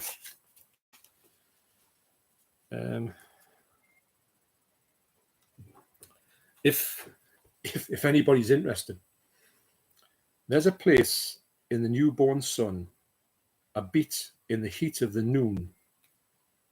There is a song at the day as the day grows long, and a tempo in the tides of the moon. It's all around us and it's everywhere, and it's deeper than royal blue, and it feels so real you can really feel the feeling. What a lyric. But that's the majesty of rock, the fantasy of roll, the ticking of the clock, the wailing of the soul, the prisoner in the dock, the digger in the hole. We're in this together forever. Yeah, love it. Right, that's the vinyl bit. Okay. Liam S says, what's your favorite video nasty? Well, that's a good question. There's a lot that I like, and there's a lot that I can go back to time and time again. I can probably watch video nasties more. Say I can watch it 3 or 4 times to when I'm watching like the latest blockbuster, a great film that's well received by everybody. I might watch it once every couple of years, but I can probably watch a video nasty, I don't know, maybe actually I've got one. I'll get 2 that will say, and they might not be everyone's favorite, but I just love these 2. And the first one is, if I can find it. Oh, there it is. And it's coming out on Blu-ray special edition, which I will be getting it in the Italian collection range. Cannibal Man. This is the Severin cover of Cannibal Man, but it's actually a 4K. I think it's a German 4K. Paul from Brum Horror told me about this one. It was dead cheap. I think it was about 15 quid, something like that. There's a 4K. Now the 4K on here, you would think the thing about the 88 one was, and I thought, I wish it was a 4K they were bringing out. I hope they don't bring a 4K out after this. I do think that the quality in this is brilliant, but it's not the best 4K you'll ever see. But it's only got the shorter version on here. the longer version of it is better. It's got some really good story twists in it, which aren't talked about at all on the shorter one, unfortunately. But it's great to have that 4K. So Liam, I'm going to say Cannibal Man is got to be there, and also the amazing. See, it's a bit tight in there, isn't it? Anthropophagus the Beast. I don't know why, but I just love this. It's great. Honestly, there's some films you pick up and you say, I could just watch this now. Brilliant one. But there's that many. I think if you go in with your video nasty head on and just say this film might not be as bad as everyone said it is, or don't think you're going to see the most goriest film of all time, then you're halfway there if you haven't seen many of them. But Liam, if you're still here, what's your favourite video nasty? Goose says, I have no wall space left now. Use 64 litre or 84 litre storage units, which means more floor space taken up. Do you mean that you use them units for the is it more storage space, floor space? Sorry. Yeah, it's it really is. It's the curse of the collectors. There's nothing better having this stuff on the wall. But if I couldn't get it on the wall, c'est la vie, I would have to just that's the way it is. I can't do anything about it. I'd have to make alternative plans. And the alternative plans would be to have to consolidate stuff that I wasn't going to, I would never consolidate the Vinegar Syndrome stuff because of the slips. Imagine not having them on show. But where would you put them? So you could put them in boxes as well, but I don't know. It's I think it's every collector's dream, if you collect anything, to have it at hand. You know, vinyl collectors have their huge amount of cubes all around the room. I know Sammy G from Sammy G's World of Cinema. I can't leave a link down below, but go over and check this stuff out if you like vinyl.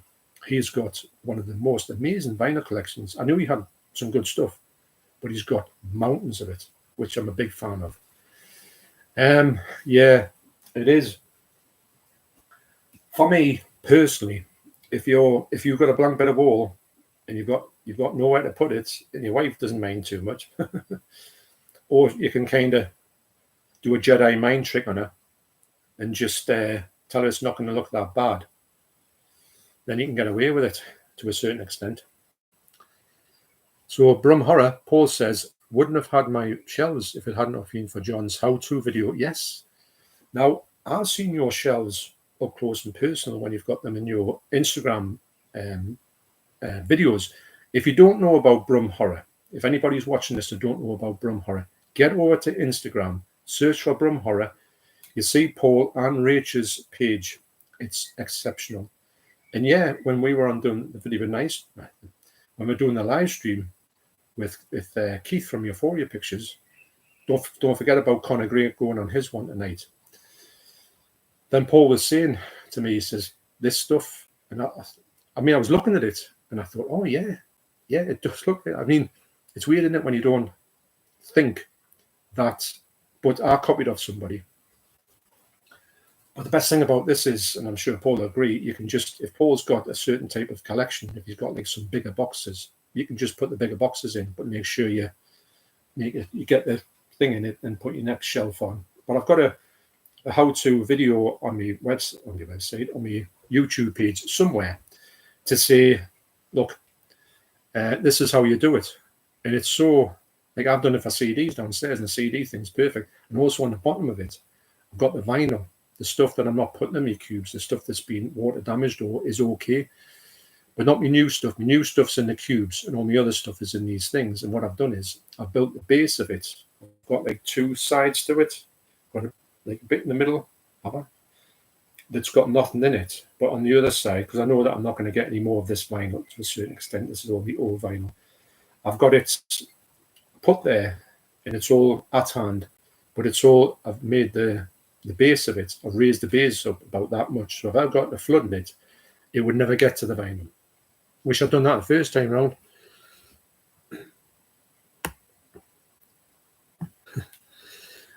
Paul also says, just took his idea and made it a bit bigger. Yes, you did. Seems to go on forever. I remember looking at it and went, my God. But then again, if you do a certain angle to your shells, it does, it's all about the angles. It makes them look like you've got much more than you have. But yeah. So Markley says, I've also got the old Dark House on Blu-ray, and there's no new features, and the picture's pretty good, so I won't be picking up the 4K. Yeah, I would say to somebody, if you were thinking about it, go for the 4K. But if you've got the Blu-ray, you might want to stick with it. But saying that though, when I'm talking about it, if it's got HDR on it, what's coming out? You probably know about this. This blew my mind away. I just saw it on someone's video and I thought, what happened there? And obviously it's going to come out 1975 to 2025. Barry Lyndon. Barry Lyndon's coming out in 4K from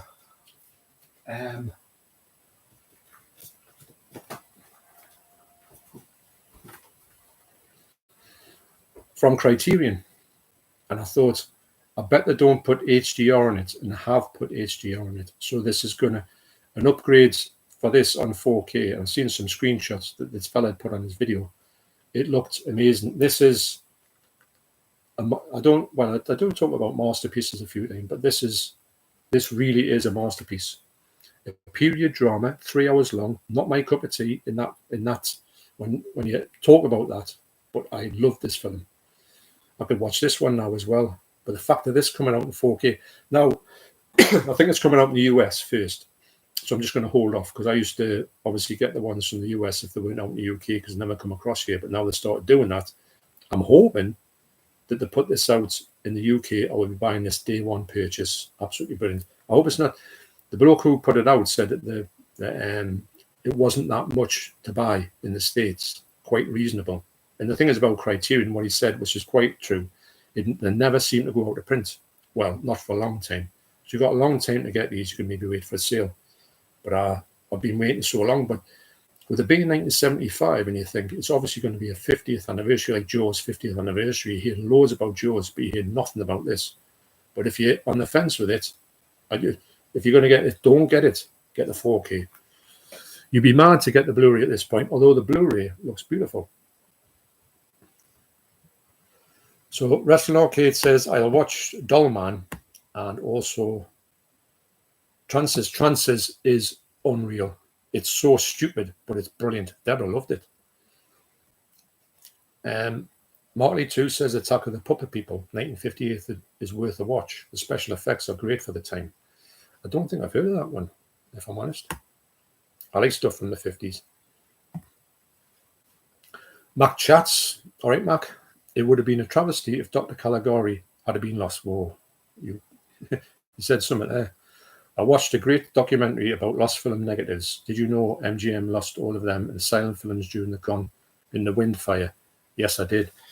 Did you watch, was it a documentary? Was it a girl on it? And she apparently has something to do with, she's a relative, somebody who actually used to look after these negatives that were in this place, which burnt to the ground and burnt. Was it called? Is it something to do with midnight? London After Midnight, or Midnight After Dark, or something like that? You know, the one with Lon Chaney with the teeth. That was in there apparently, and it got incinerated. So busy looking for that. Never found one since. I think that was in the. But yeah, it was. Everything was burned. Can you believe it? And how many films have gone? And wow. But Mac, I don't know if that was the thing that you were watching with. I was watching this young girl. It was a great video, actually. Bestie Gaming says, I hope I'm saying that right. Mortis High Tension, Inside, so many good movies from France. Yes, and brutal. George Conley, hi John. Hi George, you all right, mate? Max says, I just ordered Night of the Living Dead 4K from the States. All in all, with pay and P, it set me back €53. That hurt me right in the wallet. But you only live once. Yeah, you do, don't you? I've looked at that a few times. I have got the reason why I'm not getting it myself is because I've got the 4K remastered Blu-ray here. If I turn it around, 4K remastered Blu-ray, which has got this lovely kind of digipack thing with it, but the 4K hasn't. And I thought, oh, but what I'm going to do is somewhere along the line, somewhere, I will buy the 4K and I'll put the disc in here, and that'll be my go-to one somewhere, and it's got to be really cheap. So these don't go really cheap, do they? But I'm going to try and do that. But I wish they would have put that packing in there. The packaging here is, I think I've got that for about 17 quid in a sale. Great looking film. It looks brilliant on Blu-ray. And I reckon, well, I've heard that the 4K looks just as good, because black and white and 4K, there's something about it. It's unreal. Speaking about black and white and 4K, which isn't in 4K, actually, I don't know why I said that. Roma, this is another one from Criterion, black and white, Blu-ray. This is exceptional. I'll tell you what, this film has a really dark episode in it, which I wasn't expecting, but it looks sensational.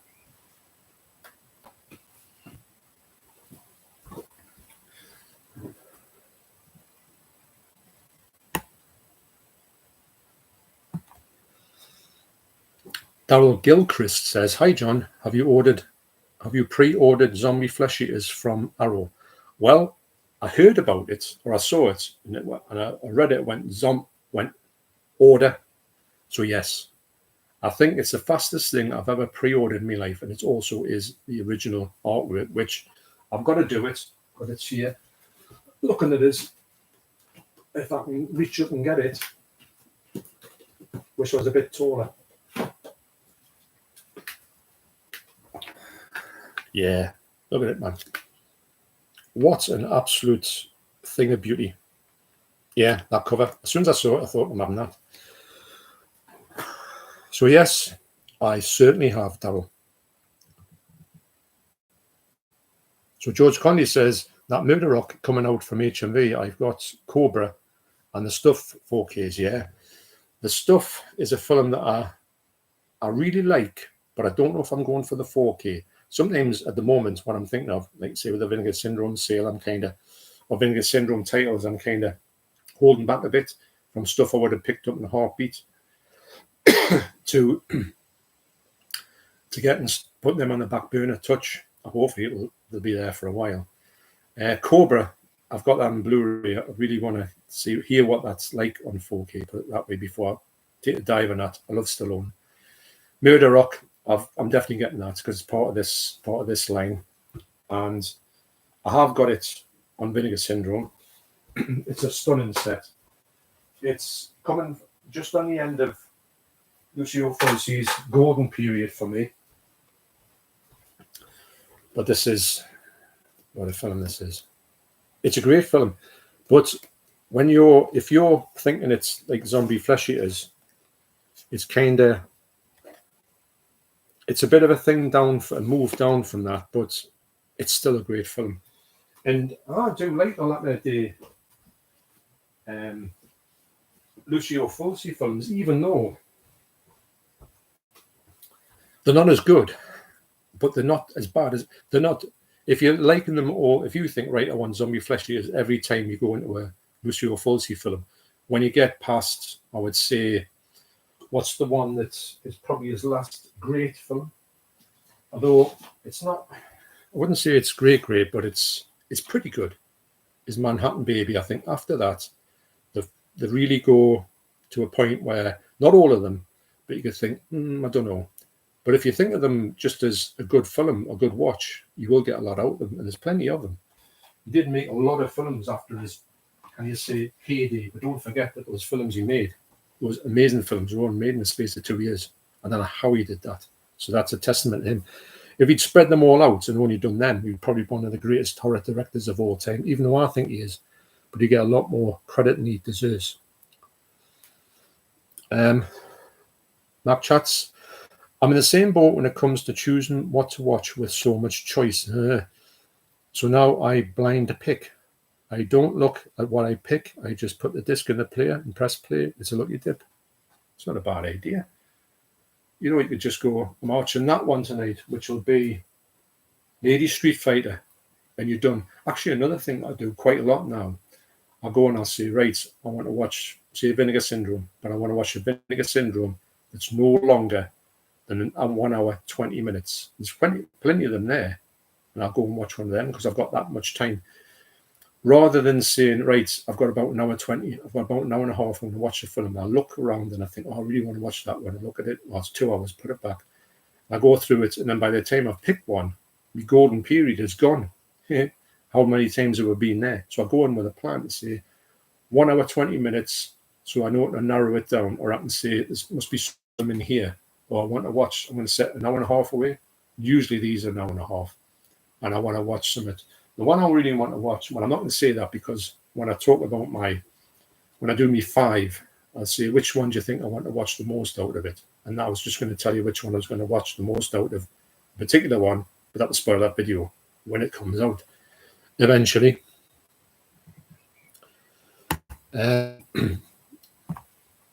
Delboy says, quick one as I have to go. How do you catalogue your collection? I use collector's range of software as it's linked to a barcode database. Many use spreadsheets. Great stuff. I am not worthy, lol. Well, I don't do anything. That's the short answer to that. But I do know that Brum Horror, again, because he catalogues all of his stuff. He said it's a bit of a ball ache doing it, but once you've done it, you've done it. Plus, as well, there's loads, especially when I've got them consolidated. I've got stuff under the bed that I can, I've got. So I'll show you. I may as well, because I'm here.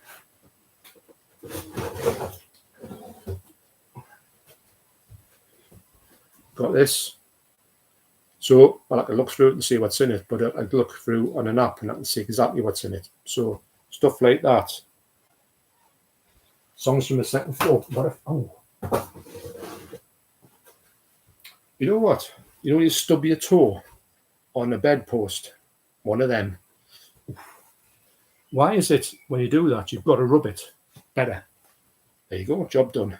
Feels like I broke it. Never mind. Right. I'll try not to faint. I love pain, me. Not. So no, I've been talking to Paul from Brum Horror about that app. I'm going to have to get one because a lot of things in here, not so much on the shelves because I can kind of see them. I know roughly where everything is, but what I'm going to try and do is catalogue it all, Christ. But I'll start off with all the things downstairs and all that. I think I just put a barcode on it. And whatever that one is, I'm not too sure what that is, Del. I'll be using that one. But I think you get to a point where stuff vanish and you don't want to double dip there and go, hey, I've done that plenty of times, went and bought something cheap in HMV. Go put it on the shelf and there's one in its place that's exactly the same one. How many times has that happened? So that's a waste of £5 or something. And Del says, I'm just glad the protector's chart helped you. Thanks for your answer. Yeah, the protector chart, of course, the worst thing about Steelbook Central is that it's a great site and they'll have all of these things. But when you're trying to think about exactly, because they'll tell you what will fit, but it's quite a niche thing. But I want to know what other ones it fitted, but it wouldn't tell you. It didn't tell you on there. It tells you more like Film Arena. What's the other ones it does? One Steps and stuff like that, which I don't personally own. So I thought, well, if they fit them, what other ones do they fit? So that's when you have to go to the measurement side, and that's when Del sent us that, thing that said this is what the sizes are. So that helped us out a lot to go for the ones, because I would have probably bought the ones I would have thought, and it would have been completely wrong. Don't forget, when I get some more of these down the line, I will come on and I'll do like I did in another video and say, look, I've got SEFs 29s or whatever they're called, anything, and I just say they fit these ones. But probably what will happen is, say if I got them to fit, I don't know, I know these ones are fitted in there, but say if I got ones to fit, I've got some the hammer stuff there. And saying that though, look, I've fit the mummy in it. That's a second sight one, by the way, funny enough. Where Frankenstein must be Frankenstein and the Monster from Hell, 4-sided triangle, they all fit in that one. And Shatter doesn't.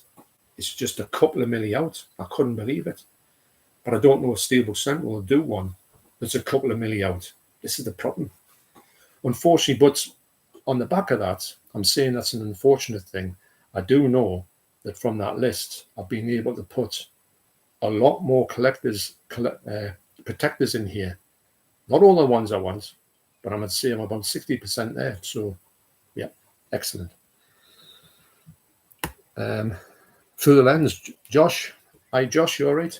Hey, Mondo, and chat. All right, Josh? And so Barry says, do you have the original Texas Chainsaw Massacre 4K box set? I tried to get it, but they are like rocking horse shite. I'm going for silly prices. Yes, I did. It's another one that these films for me are iconic. They're like the bread and butter of a horror collector. I mean, if you like it, if you don't like it, don't get it. But I love the original Texas Chainsaw Massacre. So as soon as I saw it coming out, I was just like, get it. Because unfortunately, and I would love to think it was a bit like Criterion, you've got plenty of time to think about it, even wait till it gets to a sale. You know, with Barry Lyndon, you might think, oh, it might be 40 quid, and you think, that's a bit steep. I'll get it. Although it's a digipack, it's a nice digipack. It's worth getting. I'm tempted to it. I don't know what the price is, if it even is coming out on I won't get the American one at this point. I feel like it might be unnecessary if I can just go and shop and pick it up in a sale down the line. So it's all swings and roundabouts. But unfortunately, with a lot of, especially the horror stuff, you don't get that chance to say, right, well, I'm just going to put my feet up and just see how the wind blows, because you know for a fact that you say, I might get it, gone. And you say, I'll go on eBay, 500 quid, and you go, no chance. So then you spend the rest of your life trying to get one. We've all been there. But yes, I got it. I knew, you see, with it being such a, it's iconic, isn't it? As I keep saying. Should I have me Tixie licks before coming here? Yeah, and what a set this is. I love it. Another one that I'm struggling to find a protector with, but I'm sure Steve Coates got one for this. But like I say, when I do find out about these protectors, I will tell you what they are. Because this is, well, obviously I've kept the shrink wrap on for now. When I get the protectors on, even though I haven't taken off me Kronos, I've still got the shrink wrap on that. But yeah, it's just amazing. But unfortunately, this is the problem with horror stuff. When you get these things, it's a knock and bet, mostly, especially on these massive big titles, the ones that everybody wants, the ones that everyone's been after. I love the way that they put this on as well, more or less the original art. Sometimes, I'm not saying it ruins it, but if you get one that's just, the art is like a bit of a daft take on the art, or a new one which doesn't suit it, it's kind of a bit of a wasted opportunity. But they couldn't have done a better version for me. No matter what artwork they put on, they would have never topped this one. So you'll just have to keep an eye out, Barry. That's the only way you can do it. I don't know how. Sometimes you just got to bite the bullet. I mean, we've all been there. I think I paid 50 quid. Man, check this one out. I paid 50 quid for the Blu-ray of the amazing Video Nasty. It's another one that I really enjoy. Nightmares of Damaged Brain. I paid 50 quid for the Blu-ray in America from Code Red. That's a huge video talking about Code Red in the way that where you just couldn't get out of them. So I got this one. And then lo and behold, maybe a couple of months later, this came out for $8.99. There you go. We've all been there, Barry, unfortunately. And it's not great, is it? What a film that is. But the fact that came out with 4K is, and you can actually, talking about things going out of print, this one, it's always, I thought this would went out of print straight away from 7. It was released in the US, but I think the US has got more to it, maybe an extra disc. This came out in the UK, and you can still get it. Amazing, isn't it? So stuff like this, I'm talking about all the horror stuff goes out of print. It doesn't. But I don't know, there's some of them, I don't know. I don't think I've got the best radar in the world, but when you go on and you just think, that one's going to go, I know it is. Saying that though, I think, and I'm not too sure about it, Zombie Fleshy is this cover on the 4K. I think you still get it in the web store exclusive, only from Arrow. Brilliant. But I think the one that they've got that's going to be the one that's going to be out in the shops, it's not going to get the shops. According to the website, it's completely sold out. This one isn't, the last time I looked. But then again, you go looking on the likes of Amazon and they say it's still in stock. But of course, Amazon are famous for saying everything's in stock. And then when you go to buy it, they'll just cancel your order because it was never there in the first place. Yep, we've all been there, haven't we? Yeah. So Del says, wow, a video on shelves. That's a link going in the blog. Thanks for you all. Hang on, through that. Wow, a video on the shelves. Yes, it's somewhere. That's a link going on the blog. Excellent. Thanks for you all to do top tier stuff. Thanks for all you. Thanks for all you do top tier stuff. Excelsior. Well, thanks very much, Del. Appreciate that. It's good to get. It's good to get positive vibes. I love positive vibes. And the thing is, though, what I say is on YouTube is positive vibes cost nothing. If you go somewhere and you just say to somebody, "That's a great video," if you enjoyed it, I'm not saying oh, do it to mine. I'm just saying in general, it's great, isn't it? And I can guarantee everybody who reads them will think, brilliant. Put your little step in your spring in your step, should I say? I'm famous for not being able to put my words together, aren't I? I think of things and I can't actually put them into words. Now, not saying that's a problem, but it's a kind of fact of MS, unfortunately. Now, I did make a video recently about saying if it came to it and this sort of thing got the better of us, I would have to maybe drop YouTube in the way of, I don't know if I'm going to present stuff and I can't get any words right. I think this is way down the line, but I did say to people, this could be a thing, especially when I'm tired. I've done this morning under the view of saying, hopefully I'll not be tired. I don't think I'm as tired as I usually am, but I've made sure that I thought, right, I'm going to get myself up in the morning, cup of coffee. I'm going to bring myself to life and I'm going to try and make this as normal as possible. But it is a problem, it's a problem that hopefully it'll just stay where it's staying, touch wood, but it might be a thing. But it's great to hear stuff like that. Positive stuff is great because I'm not saying that I need it because of that, but it's nice to hear that because I did make on a video, I said that my stuff I felt was going downhill because I was having to edit that much. It was like breaking up a bit and I thought that maybe people wouldn't like his fluff and lines, but everyone just says, look, do what you're doing, and that's the end of it. I thought that's great. And that was a very positive thing to come out of that. And I want to thank everybody who's commented on that or watched it. And if I haven't answered your thing, I will get around to it. I am going through it. So that's, but anyway, fatigue is not the best thing. That's a short story to that. But I don't want to go on about it, but it's just that's the way it is, But I felt like I had to mention it anyway. So Todd Hurley says, hi, John, just joined from the States. Amazing. Hiya, Todd.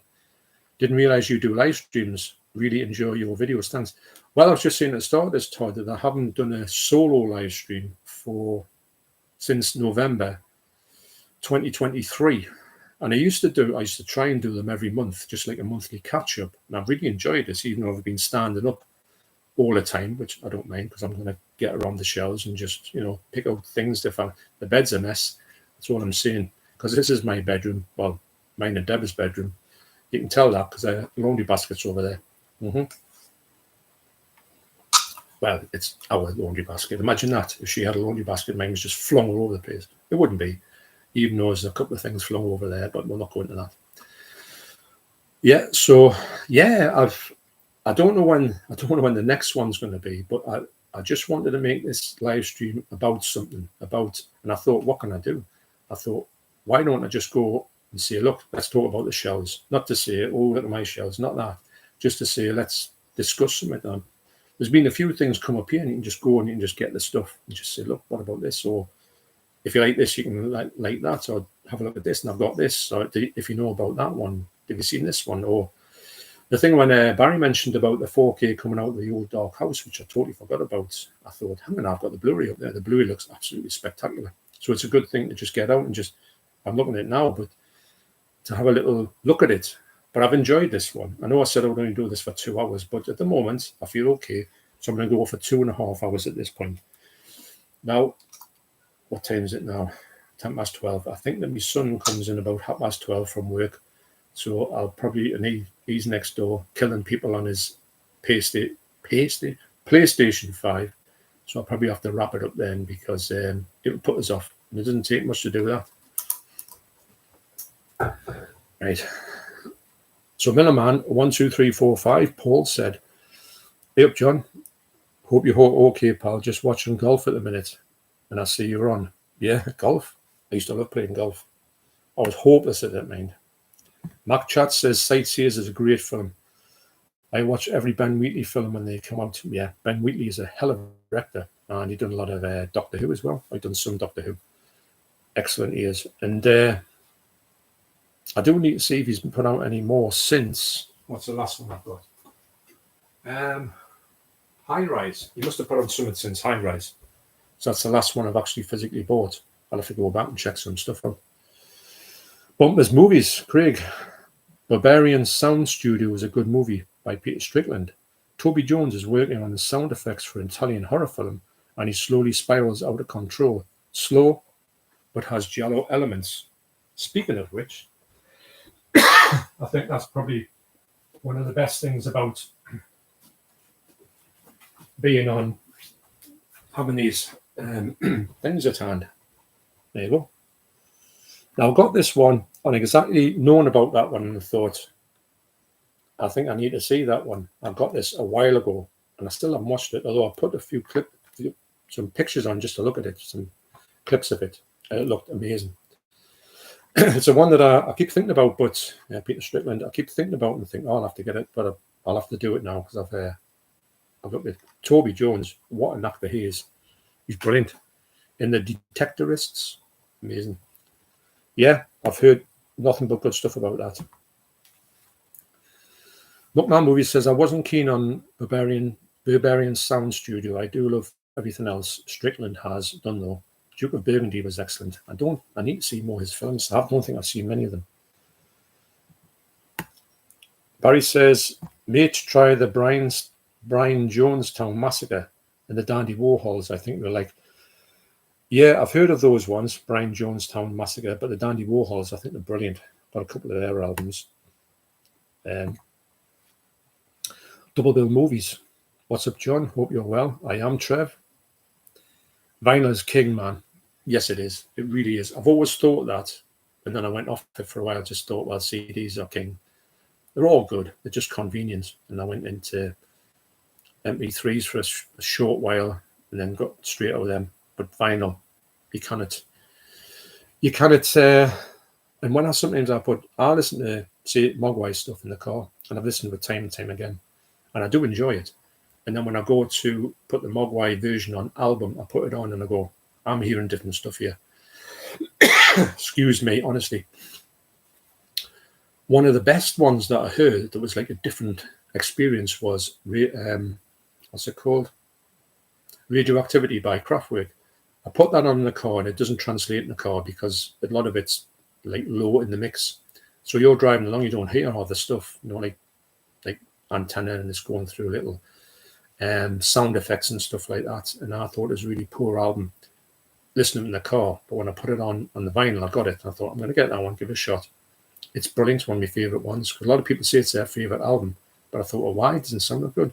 But on vinyl, more importantly, when you're putting it on and you're concentrating on that album, you're not like looking out the window or you're maneuvering the car, talking to somebody in the car. It's absolutely sensational. It's honestly.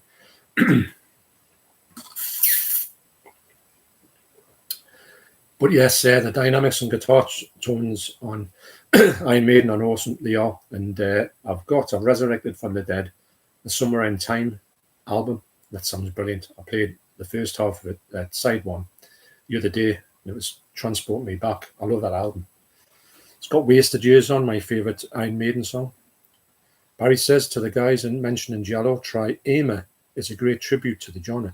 You've told me about that a few times, Barry, but I've never got around to it yet. But I'm gonna give it a shot. I do know the cover. I've seen it before, but I've seen a cover before. But I've not got to it yet. What I will. And you use cars, Carl. Fantastic live stream, mate. Such a great way to spend a Friday night. Well, I'm so pleased that you enjoyed it.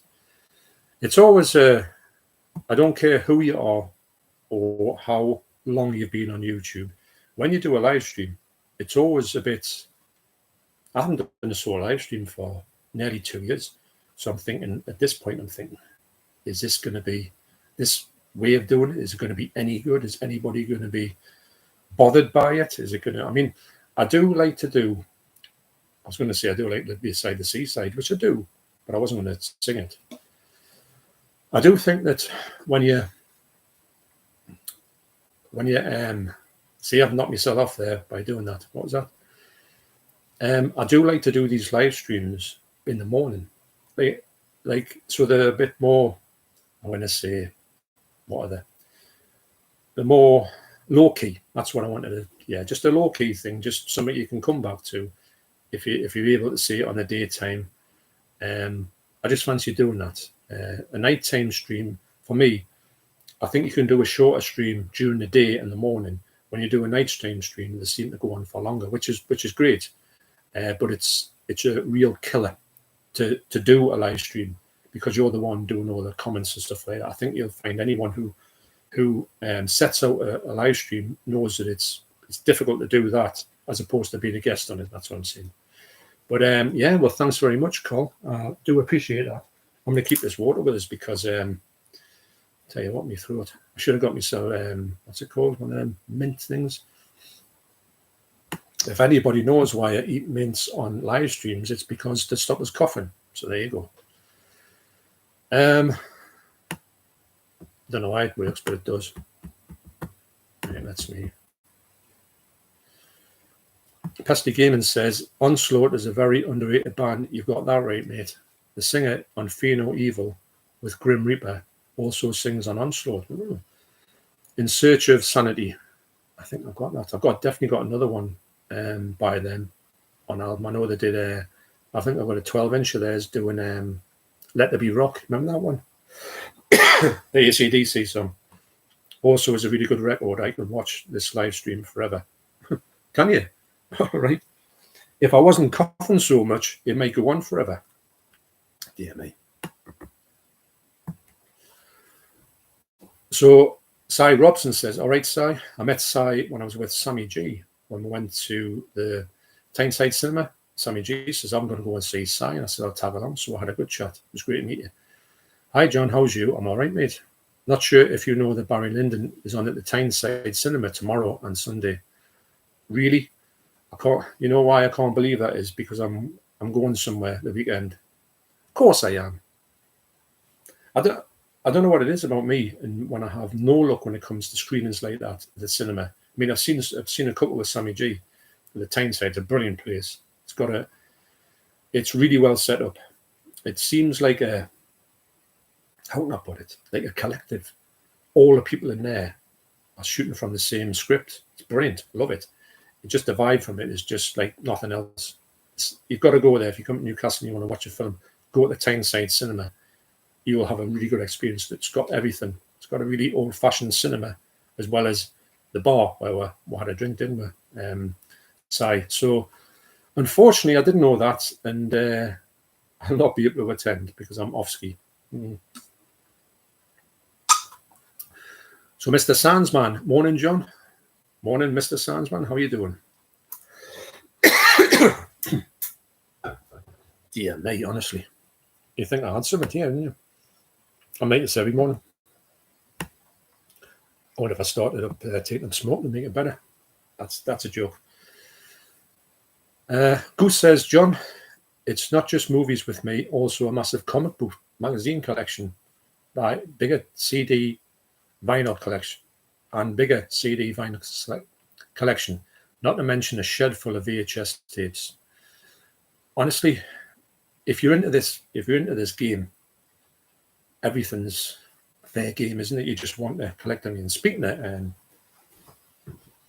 of what they're called, just on the lead for the computer there. Here's a couple of things for you.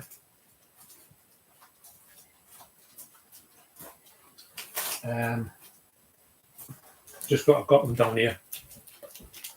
It's not my proper action collection is in there, but I need to get back to these. It's about 5 years ago when I did these. But I've got my action ones carded up. These are there's action number. I haven't got these in their order. Look at that one, man. This stuff. This is what I'm going to say here, and if it happens, I want a little bit of the royalties from it. Hook Joe, the story from Hook Joe. This is number 2.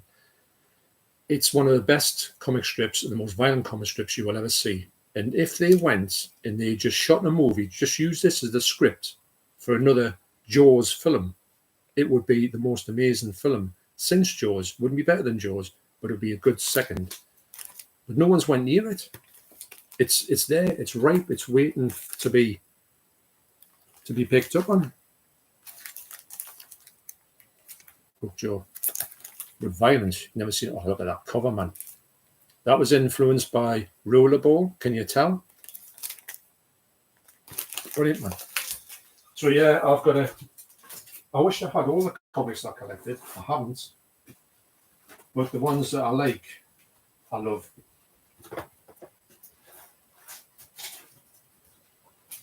And then a side note.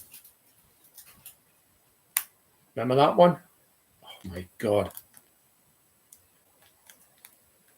That was just incredible.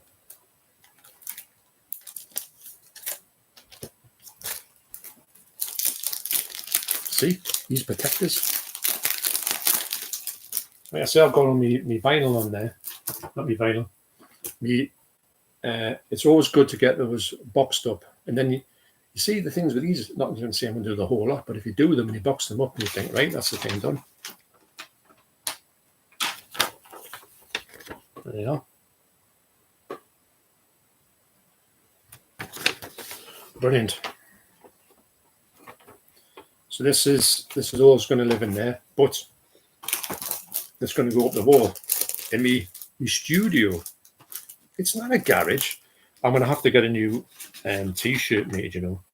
I was going to put my film t-shirt on, but my film t-shirt it's hot in here, and I thought, what happens if I get too hot in here? And my film t-shirt, that doesn't get damaged, but I only wear it for my videos and never go out in it. I've been walking down the street with that thing on. So that lives in my box over there.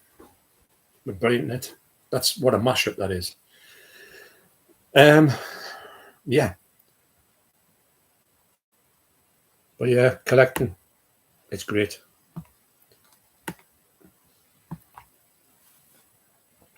Yeah. So Craig Bumpers Movies says Zombie Flesh Eater is sold out with the new art edition, but you can still get the limited edition. Figure that one out. I can't. I just don't understand it.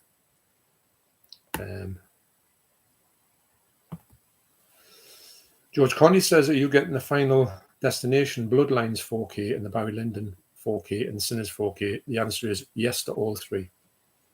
I haven't seen Sinners. Heard great things about it. Barry Lyndon is spectacular. And Final honestly,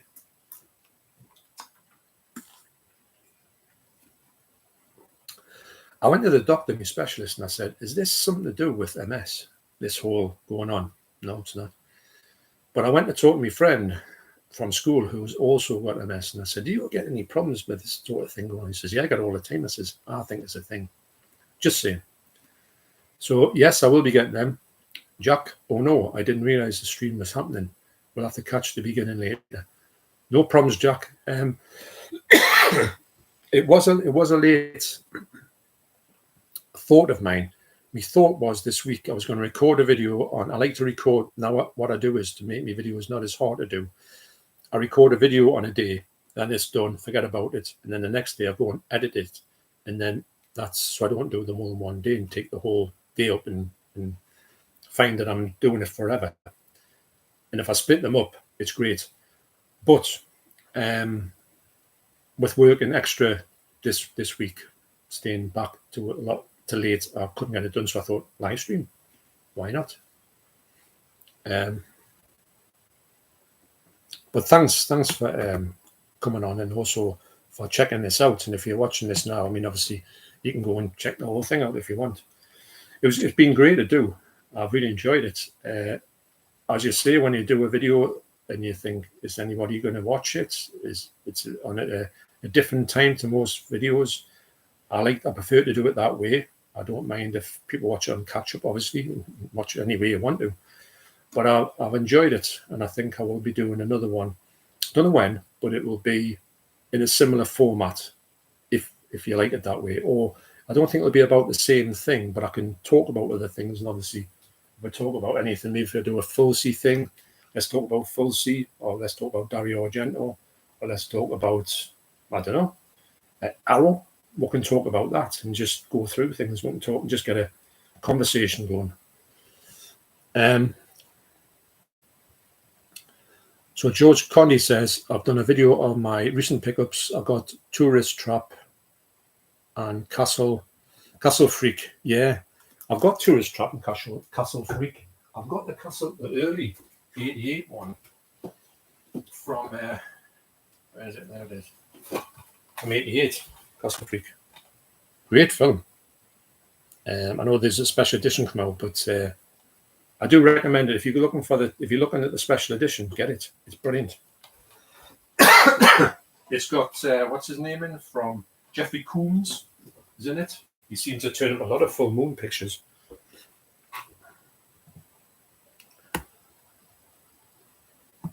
Uncle Douve says, or Uncle say that Uncle Douve or Uncle Douve. Just blew £50 on the RAN 4K collector's edition. Are you collecting any of Kurosawa's recent 4Ks? Well, the short answer is not really, but I do like them. I will get them. I haven't got them yet, but I will go and get them. Speaking of RAN, I have got the original one that came out, and this looks spectacular, as all of his films do.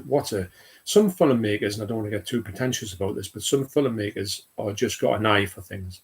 A bit like John Carpenter. All his films just look exceptional.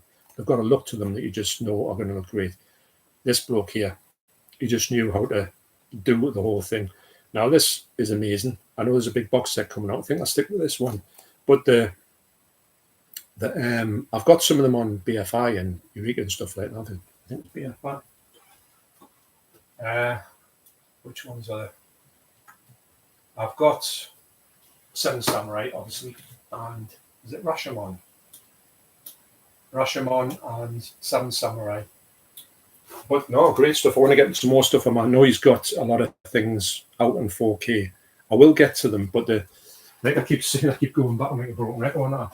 If I go back to it's kind of year of Vinegar Syndrome. Vinegar Syndrome's king for me this year, so I've got to keep all my spare do, re, mi for that. But I tell you what, if I see them cheap, I'll pick them up. But maybe next year, if I'm not doing Vinegar Syndrome anymore for that year, I will get back into them things. Hopefully, they'll still be around. Darren Hartley says, "Morning, John. Good morning, Darren Hartley. All right, mate." Mockman says, quite rightly, Kurosawa was a genius filmmaker. He's top 5 for me. Seven Samurai is a masterpiece. Exactly. Although I haven't watched it for a long time. Video Space says, greetings from Finland. Love your videos. Finland. Well, that's great. Although I haven't got it on us, and I'm pretty sure, I'll tell you what, I'm going to go and find it. I think it's from Finland. So this is something for yourself.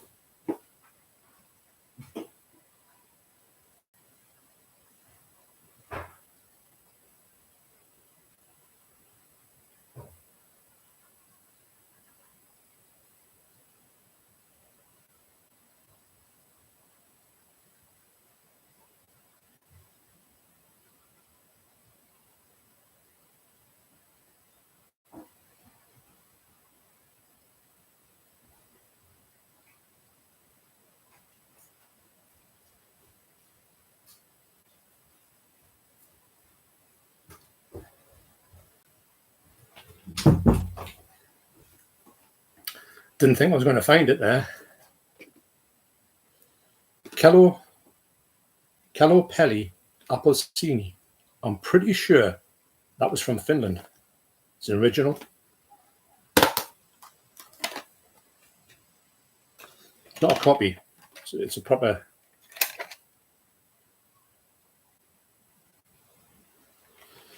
But this was the only way you could get it. I think I paid either £30 or £50 for this. I got this from my good friend, Alimi from Vimy, who used to supply me and John Hall with all our contraband. Not actually, he did get his contraband, you know, the film, although it was called the Naples Connection when he got it, when he the one he sent to us. I think that was cut actually. Yeah, so that I really appreciate you coming on. And that one, when I find where the thing is, any cursor, video space. That one's for you. I hope I've got you. I think I've got the country right. Yeah, it's amazing when you get people from all over the world. Milkman says I recommend the Yojimo Sanjuro set. Yeah, I do need to get them. I know that everyone I will get, everyone I've seen have been brilliant. Everyone I'll get will be amazing. He's one of those directors that doesn't let you down. Andy makes Star Wars. Hey up, John. Good to see a live stream from you. Good for you to turn up, Andy. Thanks a lot. Thanks a lot for watching. Got Kermit's Ghost. Good afternoon, John. Good afternoon, Alan. Hope everything's well with you. I hope your wife everything's good. You know, thinking a lot about yourself and your wife. So all the best to the payers, and you know, just wishing you health and happiness. You know, but thanks for watching, mate. Do appreciate that. Muttman says too much hate in the world these days. There is. It's. I'm going to say.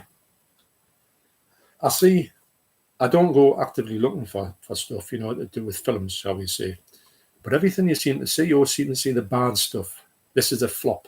Everything's bad about things before you see anything good. In fact, when you see something good about the film, or someone who says something good about the film, first of all, you think, is that real? Because you're that used to seeing negativity.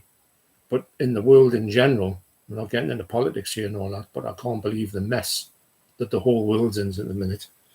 It's quite frightening. That's why I don't watch the news. I never used to watch the news anyway, but I really keep away from it now because it's horrendous. Positive thoughts, everyone. If you don't like something in particular, then either leave it or keep it to yourself. Trolling serves no purpose. Well, it doesn't. But the people who would want to do that must have like zero life, basically.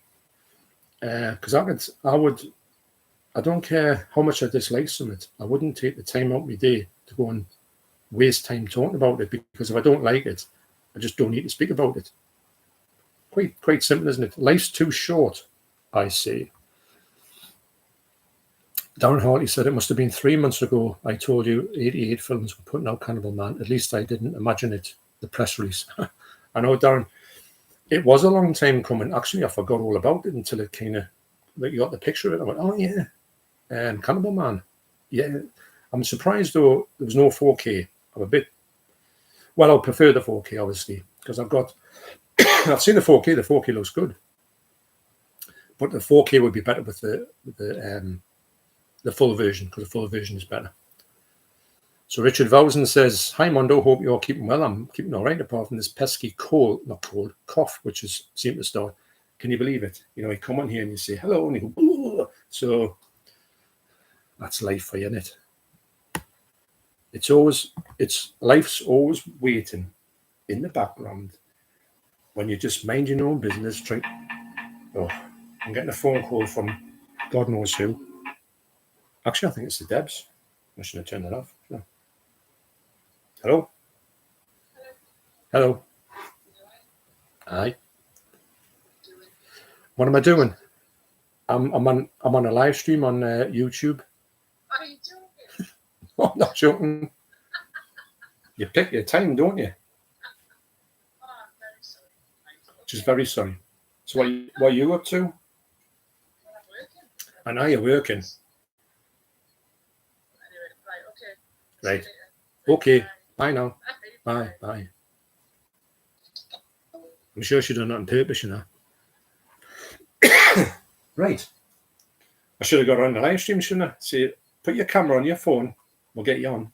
Although on this you can't put anybody else on. It's just like it's a solo. And if you can, I don't know how you do it.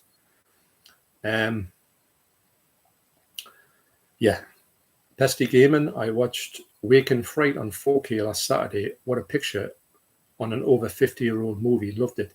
I'm hearing a lot of people talking about that film. It seems like everybody who's mentioning what film they watched recently, they will say, I watched Wake and Fright. And I'm going, this has really, really got my interest going. But as it's not a spoiler alert, but a bit of a twisteroo, keep an eye out. That's what I'm going to say.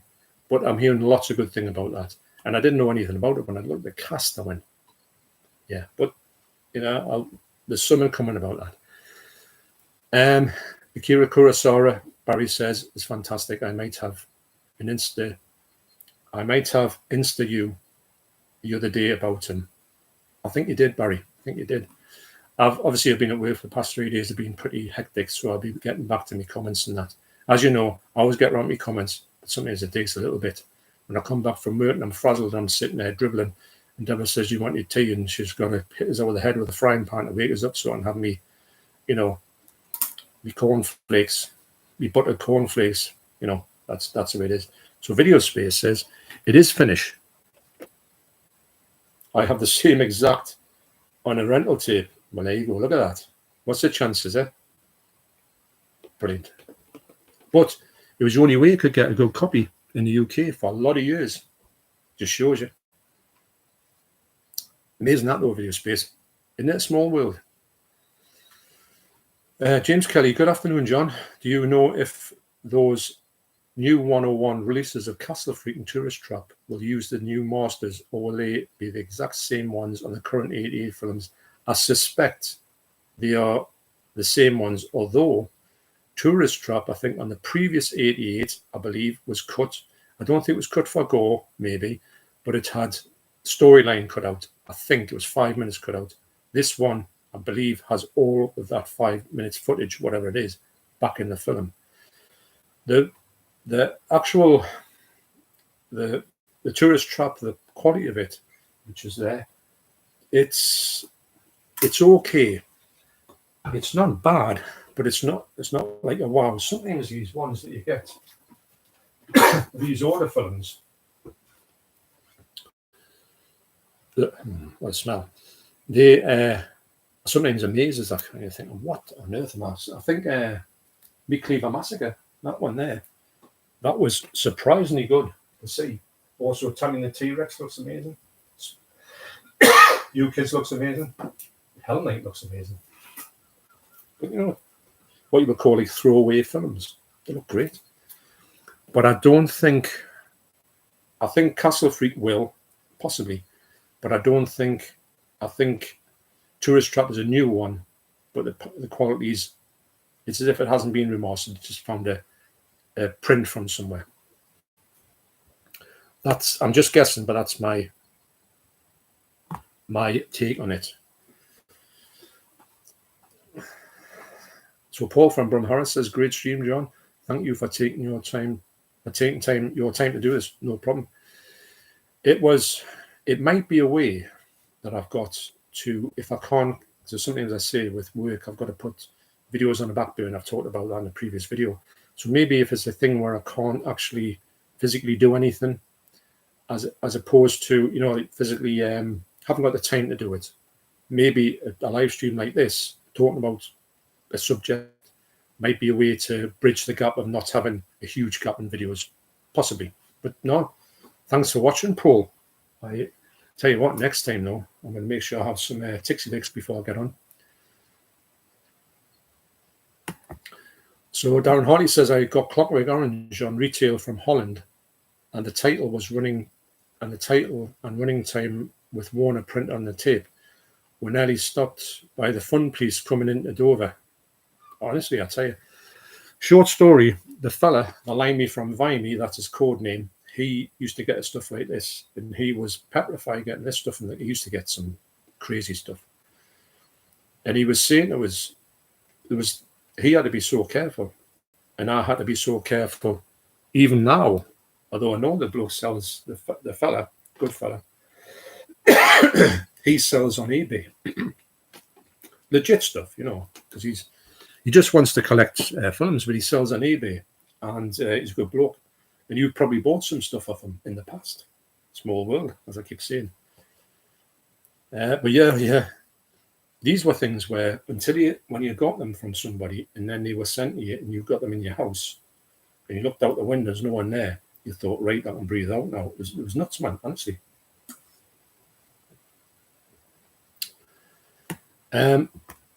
Uncle Dove, pretty sure that's how I saw Clockwork Orange in the 90s. I think everyone did, didn't it? Well, my first one was like that, but it was like a huge 5th generation copy, which I still got, believe it or not, spread on 2 tapes. Wow. Does it have burned-in subs? Yes, it does. But it's a small price to pay. James Kelly, you should get Debs for your son to pick you up a packet of Strepsils. I know. I wouldn't care. There's got to be something downstairs. I did have some coughs mixture before I came on, but it mustn't have worked. Yeah, Darren Hartley says the Dutch tape has burnt-in subtitles. It does. Strepsils. I'm not going to sing it, but everyone would be thinking that, won't they? So Pesty I hope I'm saying that right. Pesty Gaming. Video Space. Do you know if Tavisota is released on Blu-ray? One of the best war movies I've seen. Cheers from Sweden. Wow. Sweden and Finland. Intercontinental. And Darren Hartley says, Meat Cleaver Massacre is called Dark Force on my pre-served VHS from Bitco. Wow, I would have never thought that I'd never heard of it. When I saw it, I thought, what's that? Never heard of it before. But I like the title. It took us ages to get this in sale. But Tourist Trap, I got that full price because I wanted to see that one. Actually, I might go and watch that today, if I'm honest.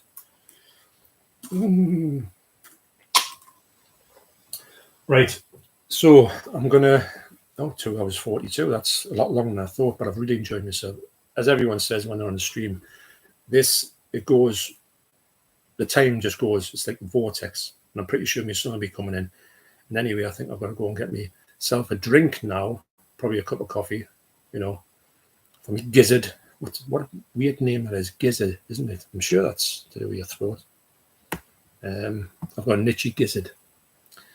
So Gary Hedger says, what is the worst thing you have seen on DVD as graphic? Graphic. Well, if you've got the Mondo Chelloveck, no, I'll tell you what it is. It is, I've just seen Alan Meggs there. Good afternoon, John, rocking the beard. Well, I am. Actually, it's going to become a goatee today. I might trim it or shave it off a little bit, but it's the longest it's been for a while, and it's because Deborah said it was to shave it off. And I says, oh, well, thanks very much. See, that's what I get. I never tell her to shave her beard off, do I? Or keep her beard on. Don't tell her. The worst thing I've seen on DVD as graphic is got to be, and I think this was when we and John Hall from the line from Viney, we used to get stuff from him, and he used to deal in shockumentaries and Mondo stuff, which would be Faces of Death, 1, 2, 3, and 4. The rest of them are garbage. Well, actually, they're all pretty much garbage. Face of Death it's not good, but it's unique. So we used to get that off him. He's just Death Scenes 1 and 2, and there were you didn't know what you were going to get when you put them on, and they were pretty. I mean, the first time you see Faces of Death, when you hear about it, you think it's all true. It's not true, like real. You think, wow. But then you thought, even when you watch it, you think, I don't think that's true. You might have a little bit of a clip, but then it would show this reenactment, which was completely fake, and you could tell. But anyway, so one of them that came out was called Traces of Death. I think that came out in 1990.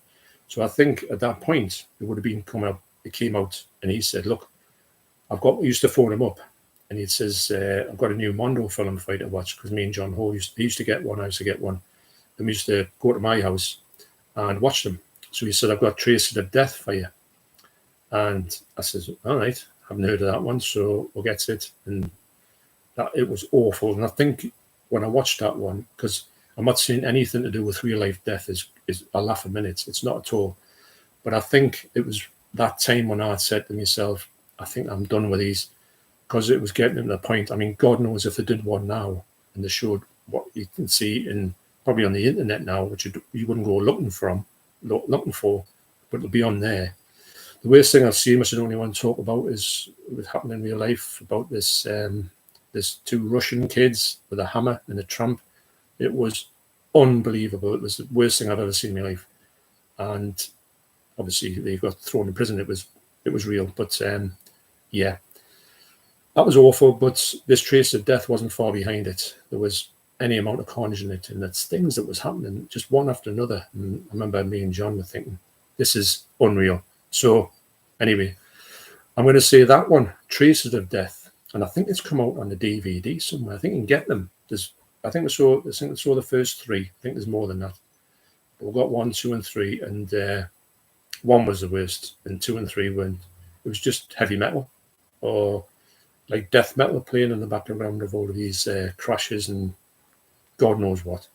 So, Gary, that was for me. But I saw that in VHS. I didn't see it on DVD.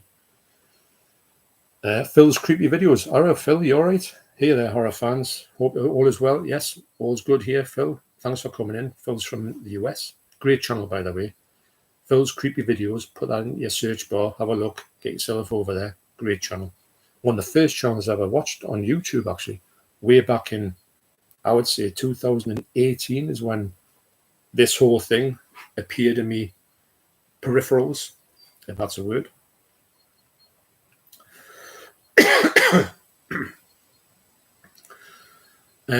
Alan Meg says, I read an interview recently that Hammer are having issues getting rights for certain titles, which they didn't want to disclose what they were.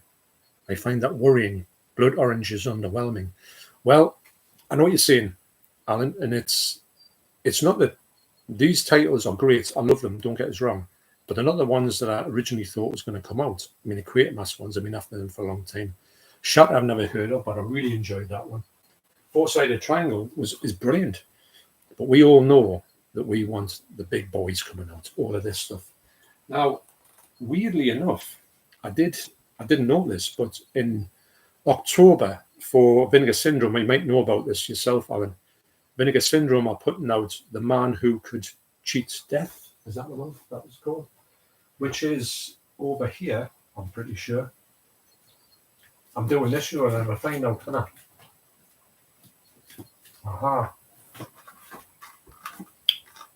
They're putting that out, Vinegar Syndrome, on a 4K. Now, I'm trying to think who told us about this. I think it was Martin Cully that told me that. He said, have you seen that's coming out on 4K? I says, oh, wow, that's amazing. And I thought, will that mean that Hammer, with it coming out in 4K, can't get the rights to this? Why would they do that? But I think 4K from Hammer is coming out with this one as well, probably in one of the smaller boxes, that size. You know, four-sided triangle size. But that's a definite coming out from both Vinegar Syndrome. And now I thought that Hammer would be maybe going to try and get the rights to all of their films and put them out sporadically. That's why maybe certain ones are harder to get than other ones. But I would like to think, especially with the ones that all want, but don't forget, we've seen a 4K trailer for Dracula on their site. That means that I'm pretty sure that Dracula will come out. But then again, imagine if they got all the Draculas out bar one, for instance. Because I know that Kino Lorber are putting out Scars of Dracula in 4K. Will that mean the Scars of Dracula can't be touched by Hammer? I don't know. But this is nuts. This is a nuts release anyway. You've got a Hammer title with a Amicus title and the same thing. These are both brilliant. I think they both come out on Blu-ray by Eureka. I didn't get them. I've been looking at them, but it's been a bit pricey. Or I've seen them in CX and they look like someone's, I don't know, done what? God knows what with them. But yeah, I know what you're saying, and it's a bit of a disappointment, Alan, because we all want them ones out. You know, the Draculas, the Frankensteins, all the good stuff here. Mummy, that you're not telling me that I can't get them all out. There's got to be a way, Alan, that this can be rectified. Probably, maybe that's why the prices are going up, because you've got to pay for getting this stuff off people. Oh, Phil says I'm in Canada. Sorry, Phil. Phil's from Canada, but still get over his channel. Now this sounds bad coming from, but in the UK, and I know that some people from the US will say that I'm Scottish. You say, no, I'm not Scottish. I'm English. I come from the northeast of England, but it could sound exactly the same. I do sound, apart from some people speaking in Canada, some of their vowels have a really different sound to them, and you can really hear that. But usually American and Canada, to me, no offense, can sound very similar. Just saying that. Sorry, Phil. Gary Hedger says the worst one he owns is Guinea Pig 2. Well, actually, speaking of that, down here is, I believe, I don't know if they're the Guinea Pig films, which I got very generously. Is it? Which is the one? Yes, I think that's Guinea Pig 2. Yeah. Yeah, there's not much fun in that, is there? Yeah, it is Guinea Pig 2. Yeah. That was another one. I was talking to Limey from Vibing. I said, you know, what about this? What about that? He says, Guinea Pig 2, do you want to see that? And I said, go on then, put it on. It's a bad copy, and I thought, I don't know.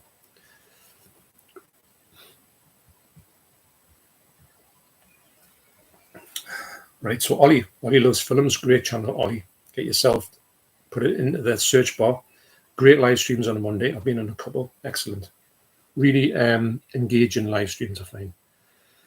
Hey, John, hope you are doing well. Just stop by quickly as I'm at work. I will have to get you on one of the streams again. Always a great time when you're on. What's the Holy Grail in your collection? I'll tell you what the Holy Grail is. That's an easy one to tell you, Ollie. It is. No, come on. I'm just joking. I had to do it though. Dad joke.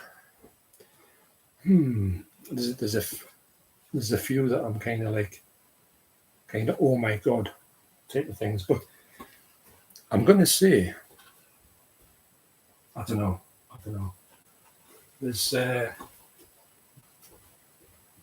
now this one. It could be because of how out of print it is. The Ip Man collection. I've got this at an amazing price off my good friend John Hall. 4K, the 4 films. They look stunning. Ip Man 4. It's a great series. If you haven't seen the Ip Man films, you want to go and watch them. Ip Man 4 is one of the best 4Ks you will ever see. It is stunning. The picture quality on it, the colours. I think it's set in the. Because don't forget this. This comes. It tells a true story. To a certain extent of Ip Man, who trains Bruce Lee, and Ip Man 4 brings you up to the date where he's training Bruce Lee for his films. So that'll be set in the sort of 50s and 60s. But it looks like 50s and 60s. You know, if you think the Fantastic Four, the look of that, it's got that in there. Unbelievable. So that's ringing. That's saying to me a bit like that. But of course, I've got the Dawn of the Dead box set. Unbelievable. Texas Chainsaw Massacre. Another one. I don't know, there's a few I could see. The Bruce Lee box set. Don't forget the Bruce Lee box set from Arrow. But I'm trying to get one that I do think there's one here that I think reminds me more about YouTube and stuff like that. For whatever reason.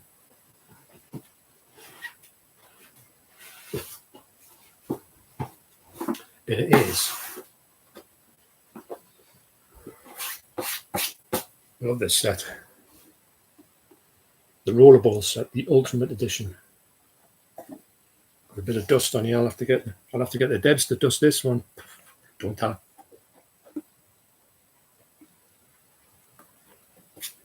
So I'll keep that out for dusting.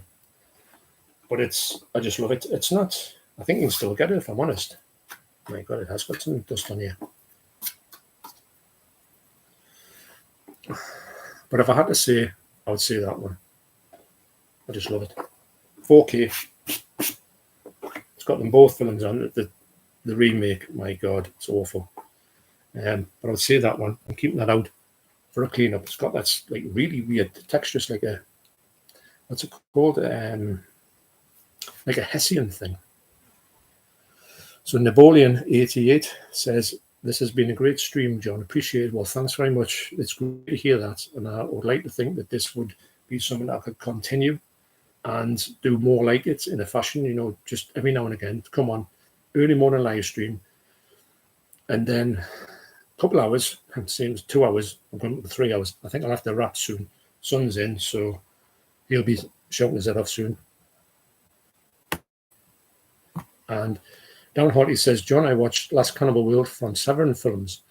It's such a beautiful looking remaster from the original camera negatives. And it has the Section 3 artwork. Yeah, Last Cannibal World. Oh, yes. Ultimo Mondo Cannibali. I think that's how I know it as. That's the Ruggero Deodoro film from 1976. Yeah, that's such a... It's mainly in the jungle, isn't it? And that's the one he made before the big one, Cannibal Holocaust, should I say. Will there be a 4K out of that? Then I'm sure Grindhouse are going to release a 4K of that. I know I've got a 4K on here from 88. Looks pretty good. Has got one scene cut out of it, the scene I don't like, with the muskrat. Awful. I have got it on this one, which is the Blu-ray uncut. It's got the 2 cuts on. If this had the 2 cuts on, it'd be much better. You know, the animal-free one. I don't know how they did it because you can't even tell that it's gone. Same with this one, but yeah. But yeah, so that's, I know this, I'm sure that's going to come out in 88. I've just got to feel it though. I don't know why. So Phil's creepy video says, thanks so much for all the kind words. No problems, Phil. You know, it's great to see people from the original sort of time, well, not saying original, but time when I first started, coming on and saying hello. Brilliant. So Pesty Gaming says, when I was younger, I always chased the uncut VHS from Holland. But if I got an uncut video invest from Sweden, I was so happy. Uncut with Swedish subs, and I was in heaven. Yeah, we used to get a load of stuff off that fella. It always had subs on it, but he would say it was got subs on it. Couldn't get them off on the tapes, could you? But you would see a massive upgrade. If you wanted to get ones that were taken from the original nasties, they were always awful quality. I usually were. But if you knew it said, oh, I've got a Dutch one or a hot one from Holland or Finland, you knew you were going to get something that was like pretty much close to new quality. Or you could buy the original tapes of them like I did. I did buy that and did buy of Exorcism, which is The Exorcist, which I'll go and get very quickly. And that'll be I'm going to come and going to wrap this up now with The Exorcist.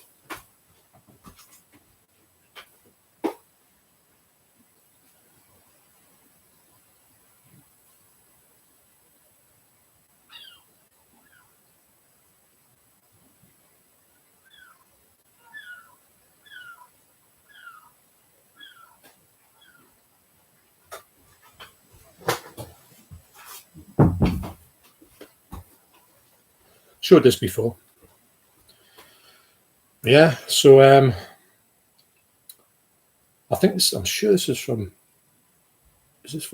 Sweden? I think it is. But to get these things, you know, and someone was saying, oh, do you have like a copy of The Exorcist? You know, like you expect you to pull something like Manky out of a box and you say, yeah, what about that? And they're like, nuts. Yeah. Obviously burnt in subs, but the picture quality is just absolutely brilliant. So like first generation copy, obviously. Right.